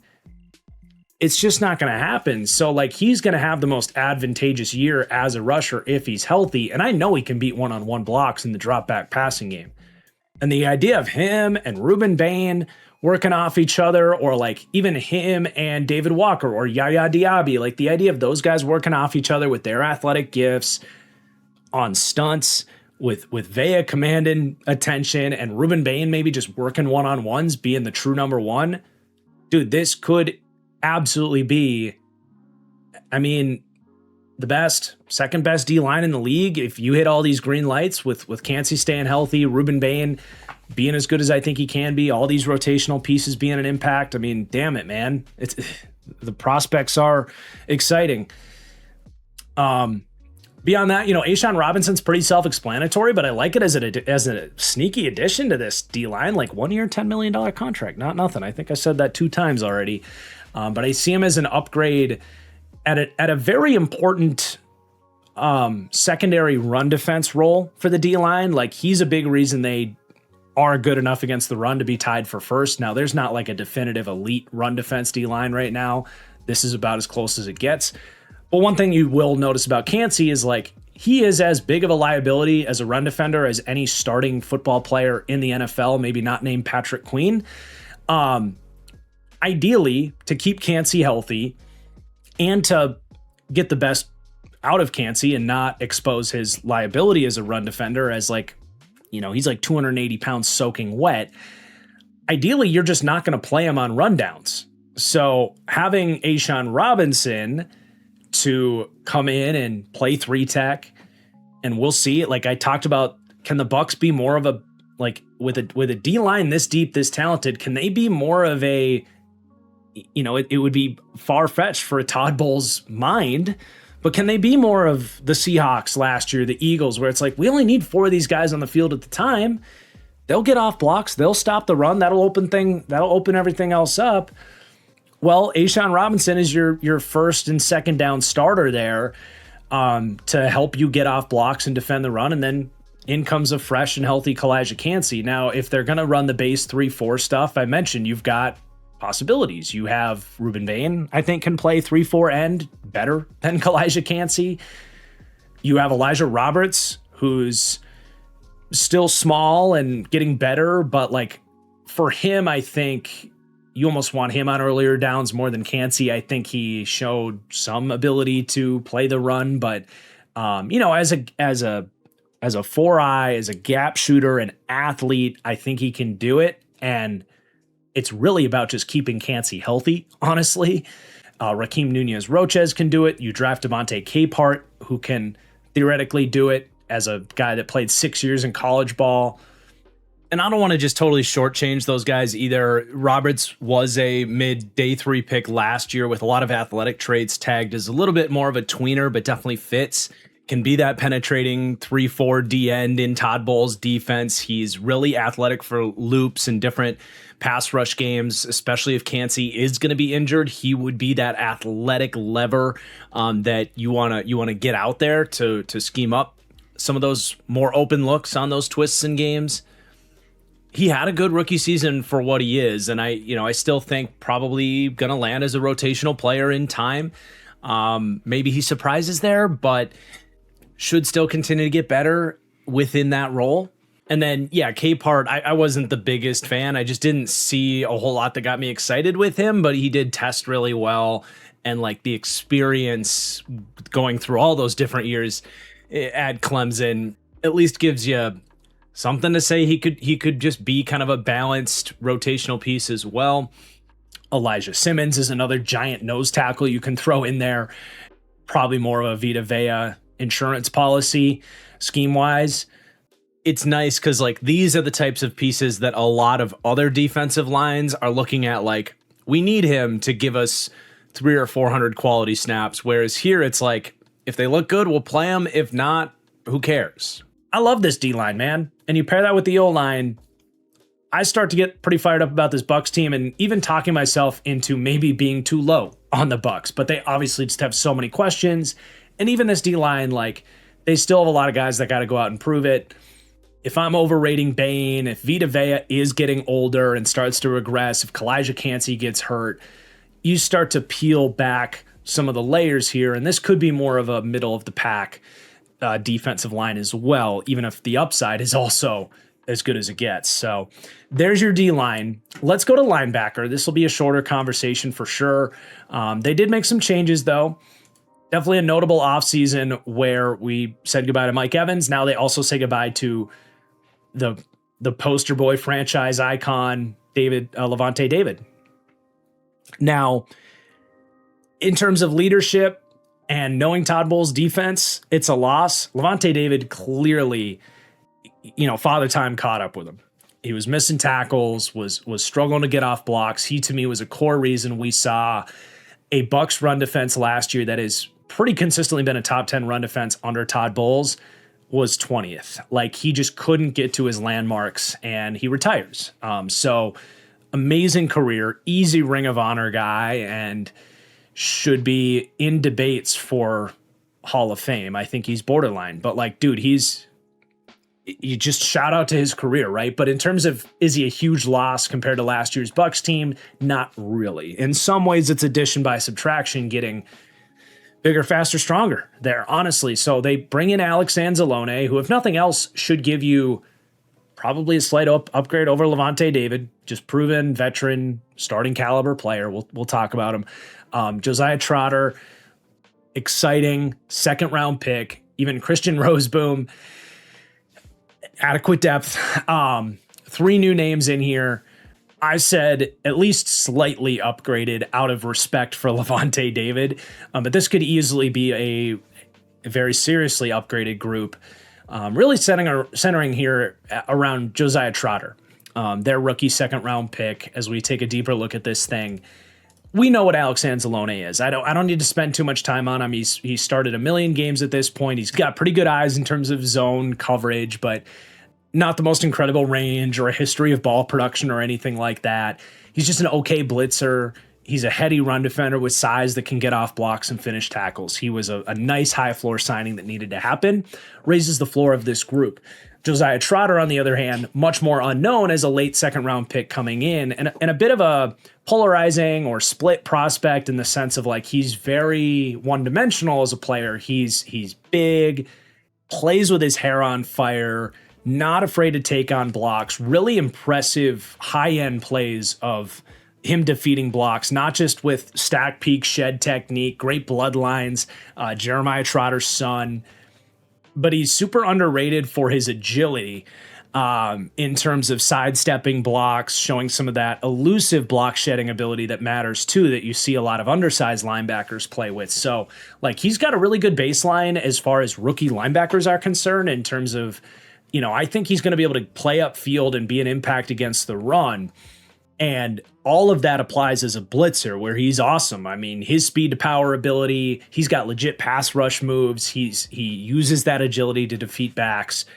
He's going to be the core blitzer with Anzalone being more of the green dot, NFL reads type of linebacker. He fits in really well schematically with what the Bucs do as a team that does love to rush 5 and send that linebacker a good blitz, like the Devin White role, right? Like you can easily see why they liked Trotter, how he plugs in immediately to get some usefulness, and then you're hoping the rest of his game can develop, because I think some Bucs fans are like, hold on, what about his coverage? Because everything you just described is Servacia Dennis, and that's actually very relevant. Like Trotter is right now, his floor is very similar to what Servacia Dennis has done here. At some point, we're going to want to see Trotter's coverage ability, see something click into place there. Missouri really didn't ask much of him in coverage. Like that's pretty normal for a young linebacker. But while I praised his agility, his foot speed to sidestep guys laterally, his hips are tight as a board. Flipping his hips, getting depth in coverage, changing directions to mirror route breaks. There's some issues there for sure. So he might just be another Devin White here if you don't develop him. But he's young, right? He's like, I think he's just 20 years old when he got drafted, 21. Like he is a 3-year SEC junior, like that kind of deal. There's room. You don't have to be a fluid athlete to be a decent cover player. Alex Anzalone is a pretty decent example of that. So, the book isn't written on his coverage, whereas Servacia Dennis, I thought he would be better at that as a prospect. I thought he showed more coverage stuff at Pitt, honestly, than he's shown at the NFL level, which is not normal for a young linebacker. But at this point, we're definitely not betting on Servacia Dennis to figure out the coverage stuff, where he's been a tragic liability in coverage for them, to the point that maybe even Josiah Trotter can be a little bit better there, even as a rookie. But at the end of the day, you do have two fairly similar guys to complement Alex Anzalone, because Dennis is a really nice young run defender, not perfect, misses, has some games where the missed tackles come up, and they're trying to replace him for a reason, right? Just inconsistent, but he's had some good games against the run, and he's a really good blitzer. But, Trotter should be a better version than that, and hopefully can be even better in coverage someday.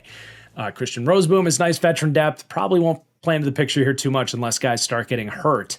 But, the floor here is pretty solid. Anytime you add an Alex Anzalone, that's going to be the case. He's just a very reasonable starter. Trotter, obviously, more of an unknown. But the Bucs come in 19th to 22nd for linebacker run defense, which is better than I think what they got last year. And then the coverage is going to be much more of a question, where they rank 25th to 27th. But that combines to get them 24th, exactly inside the top 2/3 of the league at linebacker. And as we've discussed in some of these deep dives, that's kind of the goal for most of these teams. Just don't be ass at linebacker. Don't be in a spot where you got to count on Patrick Queen or where the Bengals are at, where it can derail your defense. The Bucs should at least be back to stability at this position. Whereas last year it was as great of a career as Levante's had. it was tough to watch at times. So I like where they're at there. And then you go to this secondary. And they weren't as busy in the secondary, but we are probably talking about their biggest loss on this team relative to last year's talent. Like Mike Evans, big loss, but only played a third of their games. Jamel Dean, as Jamel Dean tends to do, did miss about a month of the year. But he was having an awesome season last year. It's a big loss to have to fill those shoes. And this is the only unit that I'm willing to say is downgraded on paper at cornerback. The only addition there is Keontae Scott, a 4th-round nickel. Safety is no change. They're running it back with the same group there. But having to fill those shoes of Jamel Dean, we are going to finish the last position group for the Bucs with yet another wild card unit. And for the purposes of the series, yet another one of these secondaries that comes in that big middle cluster of solid secondaries, but indistinguishable from each other, some of which have upside to kind of dig themselves out of this big middle tier that ranks 16th to 25th for DB coverage, some of which more just kind of they are what they are. The Bucs are one of those units that have upside to dig themselves out of this, but they got some pieces that are potential weak links that they gotta hit some green lights with. Now, before we dissect these guys individually, it is worth noting the Bucs do come into that top tier for DB run defense, which obviously matters and acts as a tiebreaker for my DB overall ranking. And that actually puts them with a tiebreaker ahead of that big cluster of 16th to 25th for secondary coverage, which gets the Bucs to be ranked my 16th ranked secondary, which is kindly smack dab in the middle of the league. But let's get into it. So you have Zion McCollum, who I thought was a draft steal at the time, and he's proved to be like a starting caliber corner. The thing with McCollum is he is the definition of volatility at the cornerback position and why we talk so much about it being a volatile position. If you just kind of take his play at large and the summation of his games from a season or the last couple of seasons, you look at that and you're like, yeah, it's a pretty productive, solid CB2 and well compensated at this point, $15 million a year. In general, he kind of is what he is. Week to week, though, he's kind of a wild card week to week in that sense. And I don't love that as your number one corner. I don't. I'd rather he be a CB2 type that doesn't have to be dealing with number one wide receivers and can, have an easier coverage assignment. And if he's a little more streaky, it's not going to hurt you as much, because there's been games where you're like, dude, what is Zion McCollum doing? He's getting cooked out there. But he has other games where you're like, that's Christian Gonzalez. So he doesn't get a yellow arrow or a wild card icon or anything on the graphic, because overall I know what he is. It's just he's very week to week, and I wish he was more consistent, but he's still a good player. Then you have, to me, their CB2 is Jacob Parrish. I think if they're going to remain a pretty base defense heavy squad, and maybe this secondary is actually an argument for why it's good that they're a base heavy defense, playing it like a third of the time, Jacob Parrish will be your outside corner in those looks. What's more fascinating is who wins the CB3 job in the 65, 70% of the time that you're going to be a nickel type of defense. But Jacob Parrish, really solid rookie season. He's got length, he's got speed, he has really good just reactionary instincts. He's physical, he can play the run, he's got inside-out flexibility. He's been a really nice pick. Had good tape at Kansas State, and it translated. Not a perfect rookie season, still learning, still getting better, but he's got the up arrow on him, and he could prove to be a more consistent player than Zion McCollum, and maybe he can be Jamel Dean was an athletic, I think 3rd, maybe 4th round pick that came in and became the player he was. Like there's room for Jacob Parrish to settle in as this team's best corner, in which case I think Zion McCollum lands much more comfortably as a CB2. That'd be great, right? I think the floor is pretty good with Parrish, but the ceiling's nice too. So I'm excited to see what he does in year 2. He's either going to be starting in the slot or he's going to be starting outside, and I feel pretty good about him in either spot, just like I would have with Jamel Dean, who did a little bit of both. throughout his time here in Tampa. Now, who wins the CB3 job is very fascinating because Benjamin Morrison, hyped up prospect. I believed in him. I thought it was a steal in the draft. It has been pretty much all red lights since his time here in Tampa. Got abused in coverage for the most part last year with very minimal flashes of good. That's not encouraging for a young corner because usually it's like, even if their losses are hideous, you can still point to and be like, yeah, but look at this play where he moved super well. Or look at this game he had. Like, it's a volatile, tough position for young players. It's pretty much all bad for Benjamin Morrison. You're almost exclusively hanging your hat on the idea that prior to his hip injury in 2020, in the 2024 college season, prior to that, he was a top 10 or so, like way too early mock draft guy and super talented tape early in his career. But a hip injury at corner is really tough. So it's possible he's just not the same athlete anymore. He's also like really struggled against the run. That does not scream Todd Bowles corner to me. I don't think Todd Bowles has a lot of patience for guys that miss tackles and don't get their head in there. And if Benjamin Morrison is second guessing himself a little bit because of that hip injury, not just as a run defender and going to finish tackles, but also like second guessing his technique and what he is as a corner, there's not a lot of momentum for Benjamin Morrison right now. I don't want to say the book is written. I even put the up arrow on him because he's another year removed from that hip injury, and I want to stay optimistic here, but it's hard, man. It's a tough player to be optimistic about right now. It's been ugly since the moment they drafted him, and he's got to compete here with Keionte Scott. And the problem there is Keionte Scott is like 2 practices away from a Todd Bowles being the stubborn guy that he is that knows what he likes.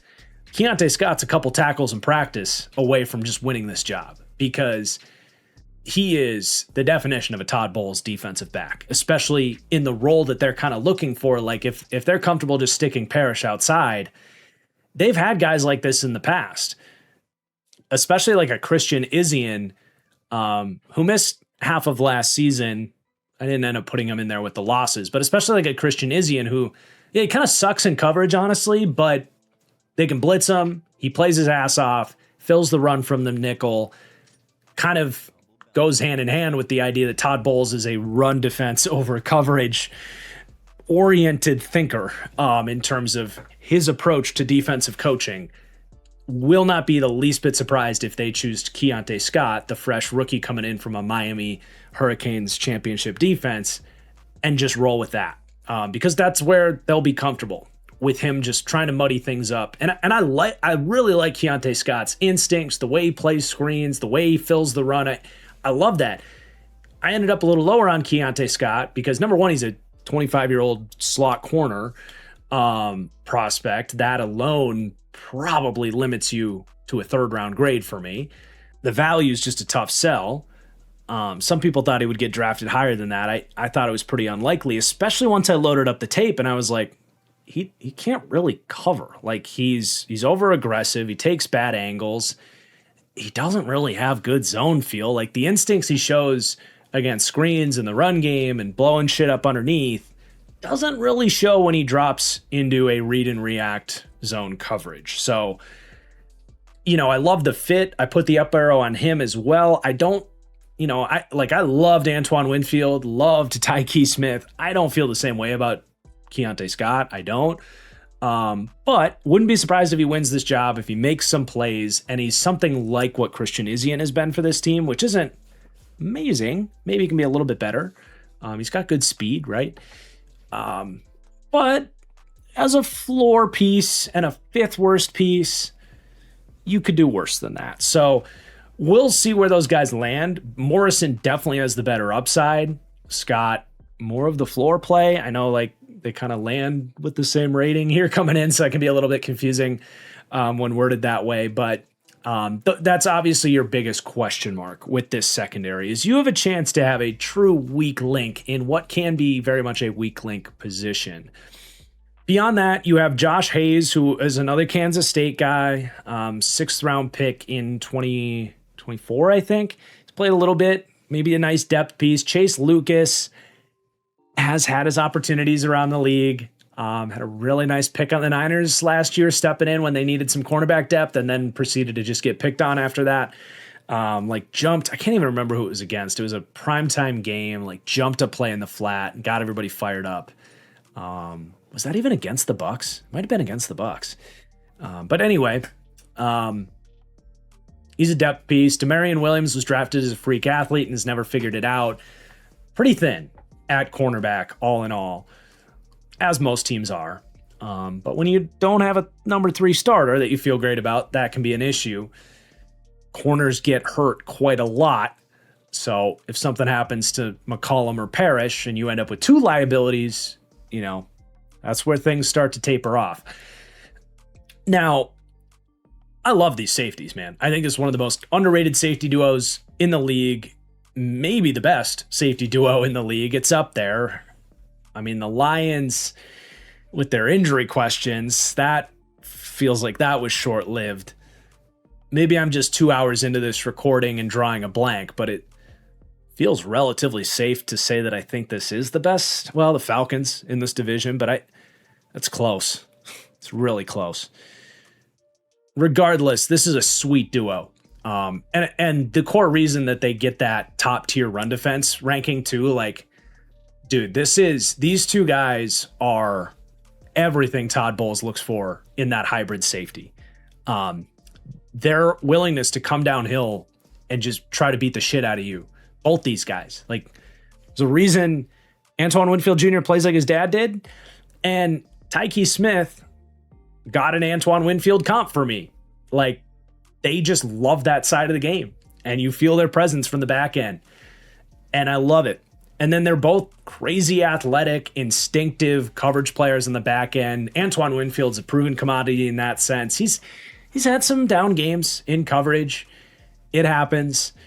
He's not an elite cover player, but he is the best that they have back there. And then Tyke Smith is still learning some things, still learning that risk balance. He's had some games that are better than others from a coverage standpoint, but when he sees it, he has the same instinctive ability that Antoine has. Really a fun duo. Do a really good job to kind of raise the floor here from the back end, make me feel better about a secondary that does have one of the weaker cornerback rooms in the league, in my opinion, at least until Jacob Parrish rises up to be more than just a stable starting corner like he was in his rookie year. And then obviously that CB3, we'll see if either of those guys can be hits for them.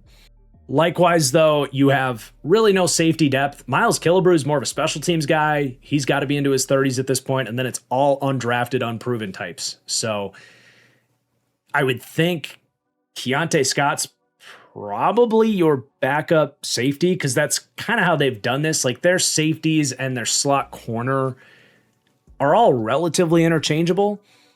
And honestly, I kind of wish they had more of a veteran free safety type that they could get for cheap, because either Winfield or Tyke Smith could just play slot corner for them and probably be around the ball a little bit more often.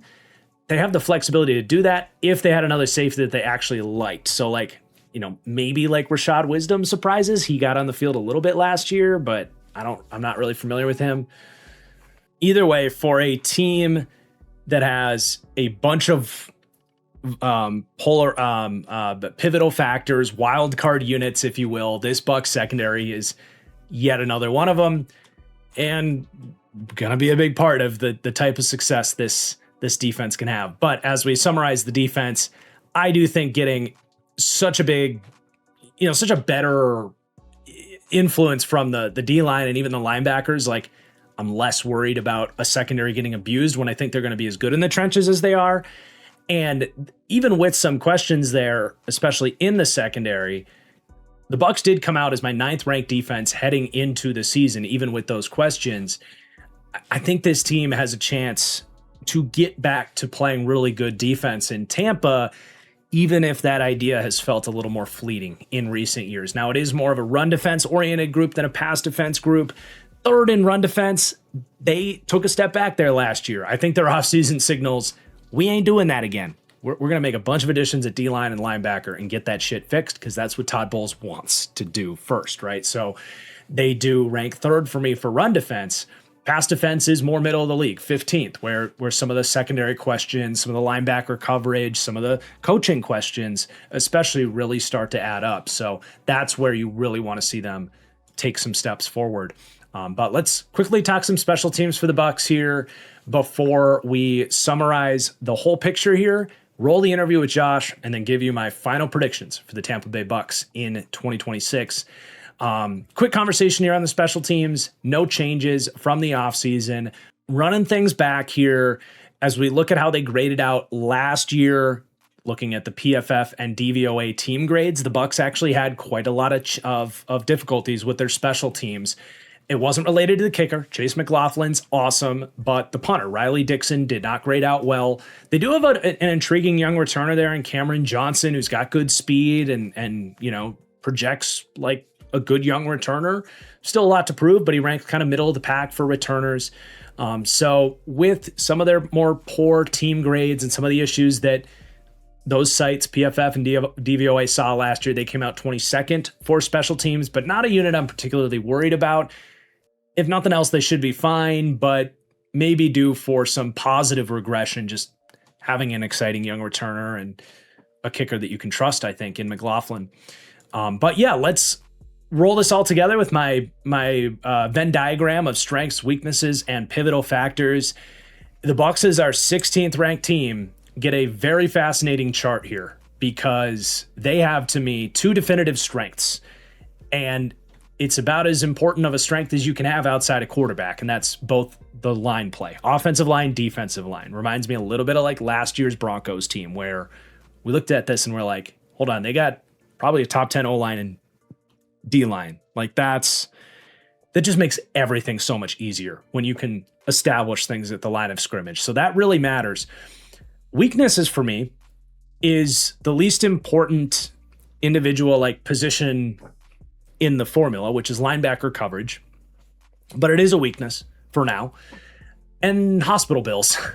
A joke, but like seriously, there were some teams, Packers, Niners come to mind, that had like more star players get injured. I don't know that there was a team that was derailed as much just having significant injuries at every single position, including quarterback for Baker Mayfield playing through it. They've the last couple years had a really hard time staying healthy. So that's honestly been their biggest weakness is health. And then you've got all these pivotal factors. We're not going to repeat the whole video, but it's almost the whole team. Quarterback, running back, weapons. The D-line, though it showed up as a strength, there's still some uncertain aspects about it with injuries and young players. The secondary, as we obviously discussed, and offensive coaching as well. We just assumed the Josh Grizzard thing would be plug and play, rinse, repeat last year, and it really wasn't. So do things mesh with Robinson coming in with Baker and this group?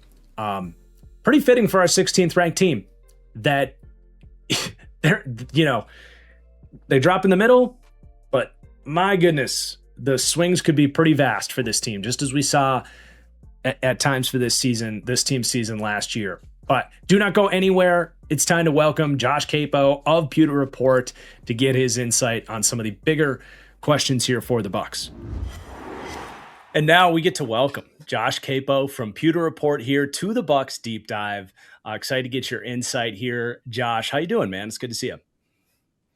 Marcus, I am doing very well. It's great to see you. Congratulations on the new addition to the family. So I got to say congratulations via text and via Twitter, but it's nice to be able to say it face to face to you. So happy for you and the fam. Well, I appreciate that. All right, let's get into some Bucs here. So I think a big question on top of a lot of people's minds is Todd Bowles. Is he on the hot seat this season? With the way last year ended, things have kind of stagnated here in Tampa. I'm curious if you're looking at this as a true hot seat season for Todd Bowles, and also like what does he need to do to kind of keep this job? Is it just make the playoffs? Is it more than that? What are you thinking? Yeah, I think this definitely is a hot seat season for him. I think most Bucs fans and a lot of analysts thought last season was going to be that season for him. and they didn't make the playoffs. They ended up losing out to Carolina based on all the tiebreakers, and it was a very disappointing season overall. And a lot of people wanted him gone, and that was both a reflection of their own season, but also the success that Liam Cohen had in Jacksonville, because that offseason before this past year, a lot of people wanted the Bucs to just let Todd Bowles go, even after his fourth divisional crown in as many years, because Liam and that offense really generated their success in 2024. So you have Liam doing really well in Jacksonville. Yeah. You have a really disappointing season. A lot of people wanted Bowles gone.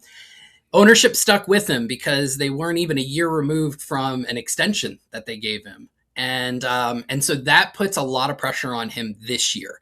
He does have to make it back to the playoffs. I would say he has to get a win in the playoffs. That's going to probably be the minimum level for them to say we want to stick with him beyond 2026.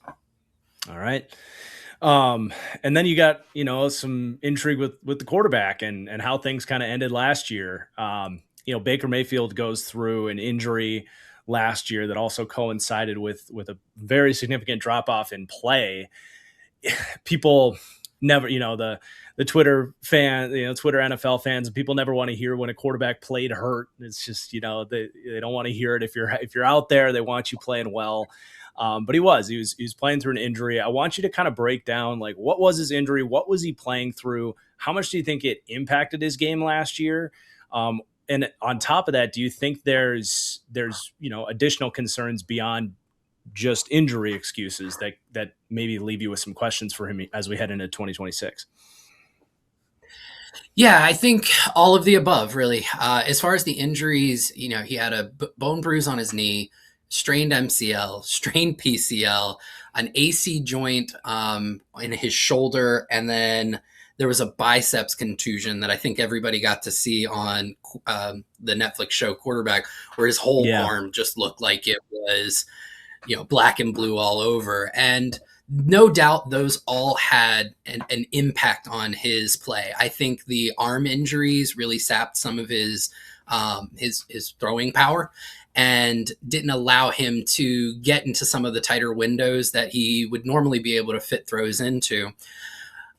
Coupled with that, I think the offensive line injuries really started to impact his play in a few different ways. Yes, there was some pocket integrity issues, especially on the interior offensive line throughout most of the season. But it also got to the point where Baker just stopped trusting the interior of the offensive line. And so he would move into scramble mode, where he's made a ton of plays over the last couple of years. Some of the best Baker Mayfield highlights from 2024 and 2025 were him just making dudes miss behind the line of scrimmage and making plays with his feet and out of structure. And I think once he got to a point where he's like, I don't know if the pocket integrity is going to hold up, he was moving into that mode quicker than he needed to at some points. And when that happened, sometimes it was magic and sometimes it did not work out well for him or the offense. So you now have 2026. He's got Cody Mauch coming back, who only played the first 2 games of last year. Ben Bredesen finished the year not playing. Graham Barton will be back at center for the entire year. So you get this continuity, hopefully coming back from an interior offensive line that was really special down the stretch in 2024. That combined with their really great tackle duo, you hope that he rebuilds his trust in his line. And with that, you should see improved play plus the improved health. Yeah, I think that's it too. The only thing is, like, that's kind of what had him, taper off in Cleveland, was he kind of witnessed the same thing. And then it took him a couple of years to kind of get his confidence back to sit in the pocket and do some of that good stuff. So hopefully he learned from that experience and it doesn't take him 2 years to recover from the pocket trauma. I think it's good to piggyback just through the passing game and ask about Emeka Egbuka as well. I know you just wrote an article about it over on Pewter Report, kind of diving into just dissecting his rookie season. And I kind of want your Emeka Egbuka take, because for me, I think there's a lot of truth to the fact that he maybe got crowned a little bit too early, just because how pronounced the crowning was. Like, I remember there was I think it was a primetime game and someone was like, oh, this is he's going to break Randy Moss's records. And it's like, okay, like, I guess after 6 weeks, we're just crowning him like, the GOAT. But I'm curious what you kind of saw throughout the course of his season, more focused on the last like 2/3 of the year where the production did dip. He had some down games. What did you see on tape, and what do you think kind of led to those issues, and how worried are you about him maybe looking more like second half Igbokwe versus first half Igbokwe moving forward? Yeah, I think the truth lies somewhere in between. That early season success, like you said, it was untenable. Like there was no way he was going to be able to sustain that. Some of that success was because Mike Evans was there at the beginning of the season, and Evans was still drawing double coverage. He was still getting bracketed. He was able to play that natural X, which allowed Igbokwe to flow between the Z and the F, which is really his best role. Now, the Bucs have said, they said back when they drafted him, one of the things they really liked about Igbokwe is he could play all three positions. What they didn't say is he can play all three positions well. And I think after Evans went down, you saw they decided Igbokwe was their best opportunity to be the X receiver in the offense. And that's him being kind of misappropriated. He isn't a true X. He struggled to get off jams, which surprised me a lot versus what I saw of him as a prospect coming out of Ohio State. Was he could get physical. He could get dirty. He didn't shy away from contact, but then you put him up on the line of scrimmage and a lot of defenses just started moving to, you know what, we're going to jam him at the line and we're going to see if we can win that 1v1 battle. And more often than not, the corner did win that. So now you fast forward to 2026. The Bucs have a few other options for the X. I'm intrigued to see if Jalen McMillan can play that a little bit, but they also drafted Ted Hurst in the 3rd round out of Georgia State. Hurst is the prototypical X body. And if they can find somebody to play that role, not necessarily be Mike Evans, that is asking too much of anyone, right? He's a future Hall of Famer, but just someone who can play the X and allow Igbokwe to go back to the F and go back to the Z and just win against zone coverage, because he still finds soft spots in the zone. He's a crafty route runner. He understands leverage. All of those things are what allow him to be really successful. And that's what kind of supercharged that start to last year. So that's where he can be his most successful. It's kind of like a 1B to somebody else playing that 1A as the X. Then the other thing he's going to have to do is he's going to have to re-find that physicality, because he was still getting bodied at the stem of routes last year. Again, that was a little surprising. And he wasn't making those contested catches. And he had a few extra drops that nobody really saw coming. So if he can reclaim all of that, which I think is well within his wheelhouse, he can still be a very successful receiver in this league.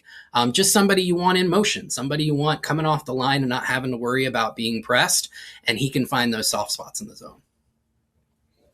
Yeah, I see it pretty similarly. Definitely agree. Like, just as a baseline, the drops and the contested catch ability, it's like, the first 6 weeks of the year, it was like he was catching everything in traffic. It was like you knew that was going to come back down to earth. What you didn't know was it was going to come so far back down to earth that you would look back on the season at large and it was just kind of average, like in terms of winning contested catches, but it was all in the first like 6-7 weeks of the season. So maybe just bring it down a little bit, but spread it out throughout the course of the year, and that'll be just fine. Absolutely. Yeah, absolutely. And then what about Chris Godwin as well? Like, what are your expectations for him? It feels like he's just like on the injury report weekly at this point. I know he had a big injury he was coming back from last year that took him a long time to get back out there. But on the other side of 30 this year, just what are your expectations this year? And also, like, could this maybe be the last year for Godwin here this year? Yeah, it's very possible that it could be, because when he signed his 3-year, $66 million contract prior to 2025, it came with $44 million guaranteed. 22 of it was last year, 22 of it this year. So he's passed all of his guaranteed money at the end of this season. It was, I would say, for a lot of people, a disappointing season, but Jason Light maintained when he re-signed Chris, that we're not re-signing him necessarily for 2025. We understand he's still coming back from that really bad ankle injury. Sure. It's going to take some time. This is a 3-year deal. We expect Chris to be worth it over the 3 years. So year 2 is really, really important to that, because it was a pretty tempered start, to that extension. This year, I think what success looks like is he gets back to being a volume target for Baker, that safety blanket on third down. Back again, you go back to 2023 and 2024. Third and medium, that was Chris Godwin running an option route with a couple of verticals over the top. He finds the leverage against the defense, and it was almost automatic. His catch rate was well over 80%, and that's how they kept the chains moving in addition to the run game. So if he can get back to being that guy, the one who just really comes through on third down, he doesn't have to hit 1,000 yards, right? Something around 800 to 1,000, but the fact that he keeps the offense on time and in rhythm on third down, that I think is enough for the Bucs to really consider him for the last year of that extension in 2027. Yeah, it was good to see. I was watching his Miami game, which I think was week 17. It's good to see him with the catch and run, actually like pull away from some guys. Like, okay, the juice is coming back. So there's maybe still something in there with him. And then, another injury question here. That's the story of the 2025 Bucs season, really. Yes, it is. Bucky Irving. Bucky Irving is a big question mark. I know, people eyeing, okay, we're coming up on August is coming up. Fantasy drafts are coming up. Bucky Irving has been, a slow process kind of getting back. I admittedly knew I was going to ask you this in the interview, so I haven't followed up on it in like 3 weeks. So where are we at with Bucky kind of returning this season, and what kind of shape do we think he'll be in? Yeah, so he should be good to go for training camp. Todd Bowles has maintained that throughout the offseason. Yeah. Bucky just recently did a local Tampa kids youth football camp, and he was asked about it there, and he said, I'm good to go for training camp. So looks like it's a positive. Last year, it was a shoulder injury. There was a foot injury. It was a very disappointing season overall. It was also a time of adversity for Bucky mentally, like just dealing with those injuries. It was the first time in his career where he really had to deal with an injury that kept him out for a significant period of time. And Todd Bowles even said at that time he was struggling with it. And I think a lot of fans forget about that is a very isolating experience for NFL players. You are not seeing your teammates every day. Like, rehab is its own job, and it's kind of off by itself. And it can be a very difficult mental trial for players. And it was the first time Bucky had to go through it. And there were some struggles there in addition to just the physical ailments. But everything looks like he is back and ready for training camp, and hopefully back to the form that he was in 2024. Were there any moments last year too, like, because obviously like, there was a ton of hype coming out of 2024, and I know he was kind of dealing through the injury all year, but were there any moments last year where you were kind of like, okay, maybe Bucky isn't quite what we thought he was, like as maybe a top 10 like superstar back, or are you pretty confident that he's going to be that guy again? Top 10's hard. I would say top 10 to 12. I still think that's in there. The missed tackles, force stuff, the yards after contact stuff, I think that's still all in there for him. I think the real question is, what does the volume look like for a back that small, right? In 2024, he started the season as the backup to Rachaad White, and he eventually took over that starter role, but they still had a pretty decent snap share. Then last year, to start the season, they wanted to make him the featured back and really scale back Rachaad White's touches. This year, the Bucs went out and spent a little bit of money on a secondary back. They let Rachaad White go, but they did bring in Kenny Gainwell, and they gave him a decent contract to come in. And that's the kind of money you don't give to a guy who's only going to get 7 to 8 carries a game. He's going to probably be in the low double digits.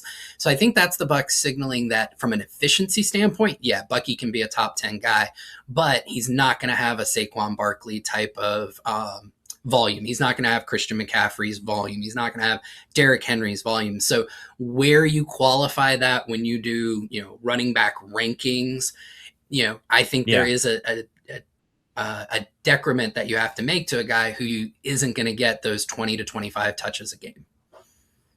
It's kind of the Aaron Jones problem. A little bit. So, yeah. I wanted to ask you, what is your biggest question mark on both sides of the ball? Offense is Zach Robinson, right? So you've got this offensive coordinator who comes from the McVay tree, very well respected in the league. The offense that he put together in Atlanta, kind of middle of the pack when you look at it from an efficiency standpoint, but it was so unique, right? You had Bijan, you had this offensive line that was set up for wide zone, which he loves to run. And then you had two very limited quarterbacks who just seemed that they could not go under center at all. So now he put this entire offense into the pistol far more than anybody else in the league, right? So what does that look like when you come to Tampa Bay where a healthy Baker Mayfield, everything's on the table for you? And I would argue that you would want to go under center with Baker a ton, be able to run the play action off of that. That's the best version of this offense. From a running game standpoint, it's fascinating because Robinson has always been a wide zone guy, but this offensive line and these backs are built to run gap. Like Bucs fans know this. Their offense, you go back to Dave Canales. He tried to run mid zone, did not work, and he just kept putting that square peg in that round hole all year long. It was a terrible run game. Liam Cohen comes in 2024. He spent 4 or 5 weeks saying we're going to run mid zone, and around week 5, and this is what made him so much different and so phenomenal.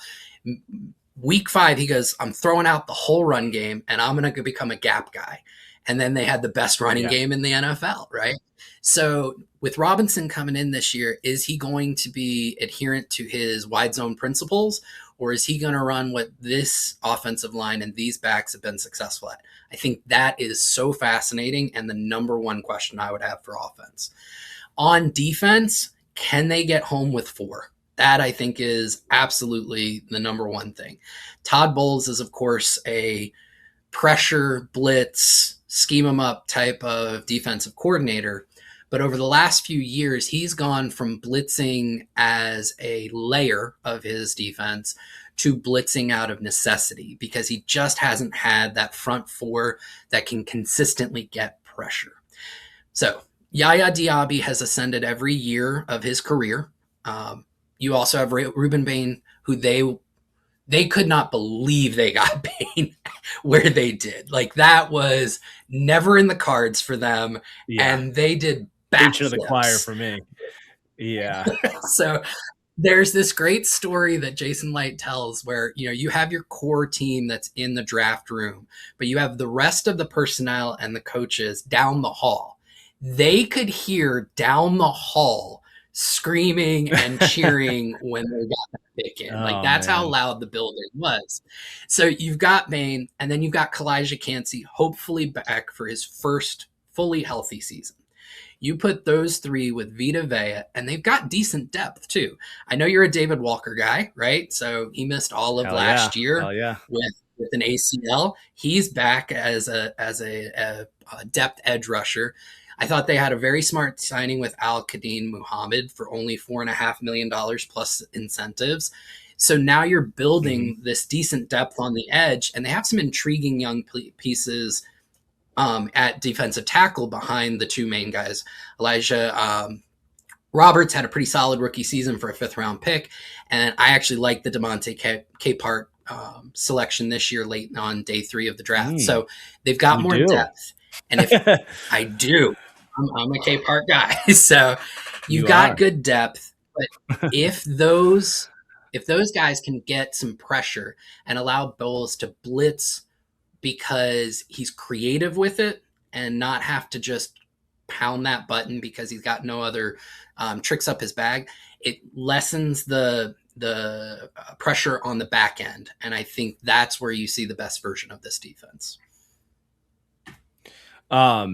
What about Benjamin Morrison as well? Do you think he's? No, we kind of talked about this. I came on Pewter Report and we were doing draft talk. And by the way, we definitely did not throw Ruben Bain's name into the mix when we were talking about who to consider at 15. Yeah, the way I see it is like they didn't really go corner in the draft, so now he kind of becomes like a huge deal, right? Like where are your expectations at with him? Yeah, it's really interesting because he's in a position battle. Like that is one of the true position battles of training camp is who's going to be on the Okay. outside opposite Zion McCollum. So Morrison has a shot at it, but also they're looking at Jacob Parrish for that role. And if I had to bet, I'd say going With into Scott in the training nickel. camp, yep, with Scott in the nickel. So I think Parrish has the slight leg up at the moment. I could be wrong on that, but that's my read on the situation. But it's going to be a real battle. And honestly, that's where they need a little extra depth. They could use like a veteran corner to round out that room because it is just those three guys. And Morrison has had injury concerns throughout his entire career, basically. So he's got a shot at it. I like Parrish better, and that may be why I think he's got the edge up. He's just a more athletic defender, and he had such a great rookie season. Morrison allowed some really, really loud, explosive plays last year. And that's something he's going to have to clean up in 2026 if he wants to see significant snap share. Absolutely. All right, last question here. Bucs over under is 8.5 wins. Which direction would you go here this year? I will take the over. Okay. It's a soft NFC South. Yeah. Yep. Nick Scorton just went down this morning. He did, literally. I just saw that this morning. That sucks. Yeah, I mean, it's a division that's still finding its footing. Tyler Shuck looks really, really good. He could be the best quarterback in the division in 3 years.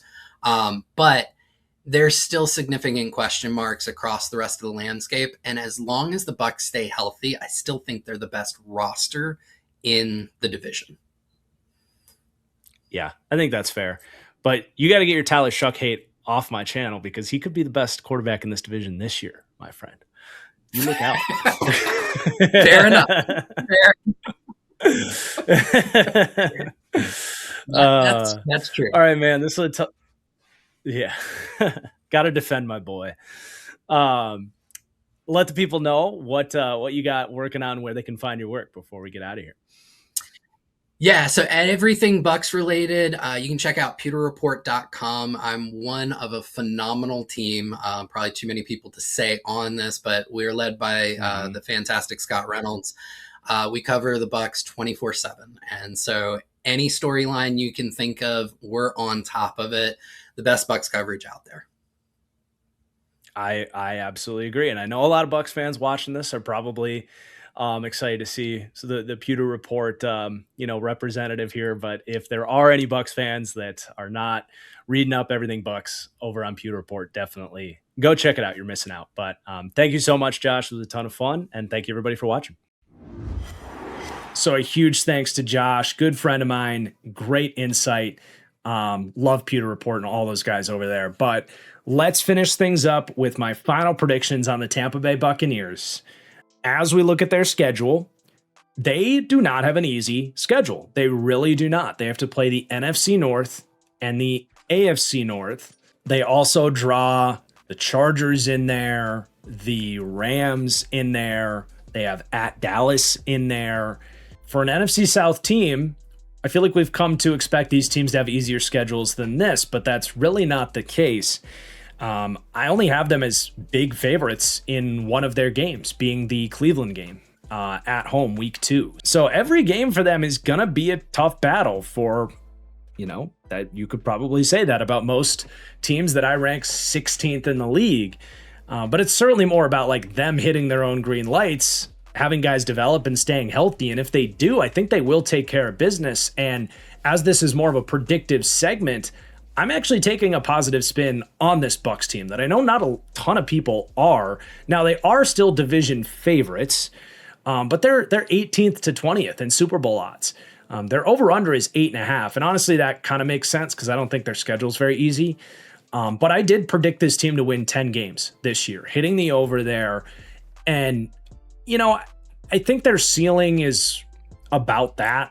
I just went one higher than that with 11. If everything goes right with this trench play, if Baker can be, like, for a full season, the best version of what we've seen from Baker here, I think that can be an 11-win team that gets a home playoff game or two and maybe really does get into the Super Bowl picture there. But another thing with the Bucs is, like, last year was pretty close to a worst case scenario and they still almost won the division.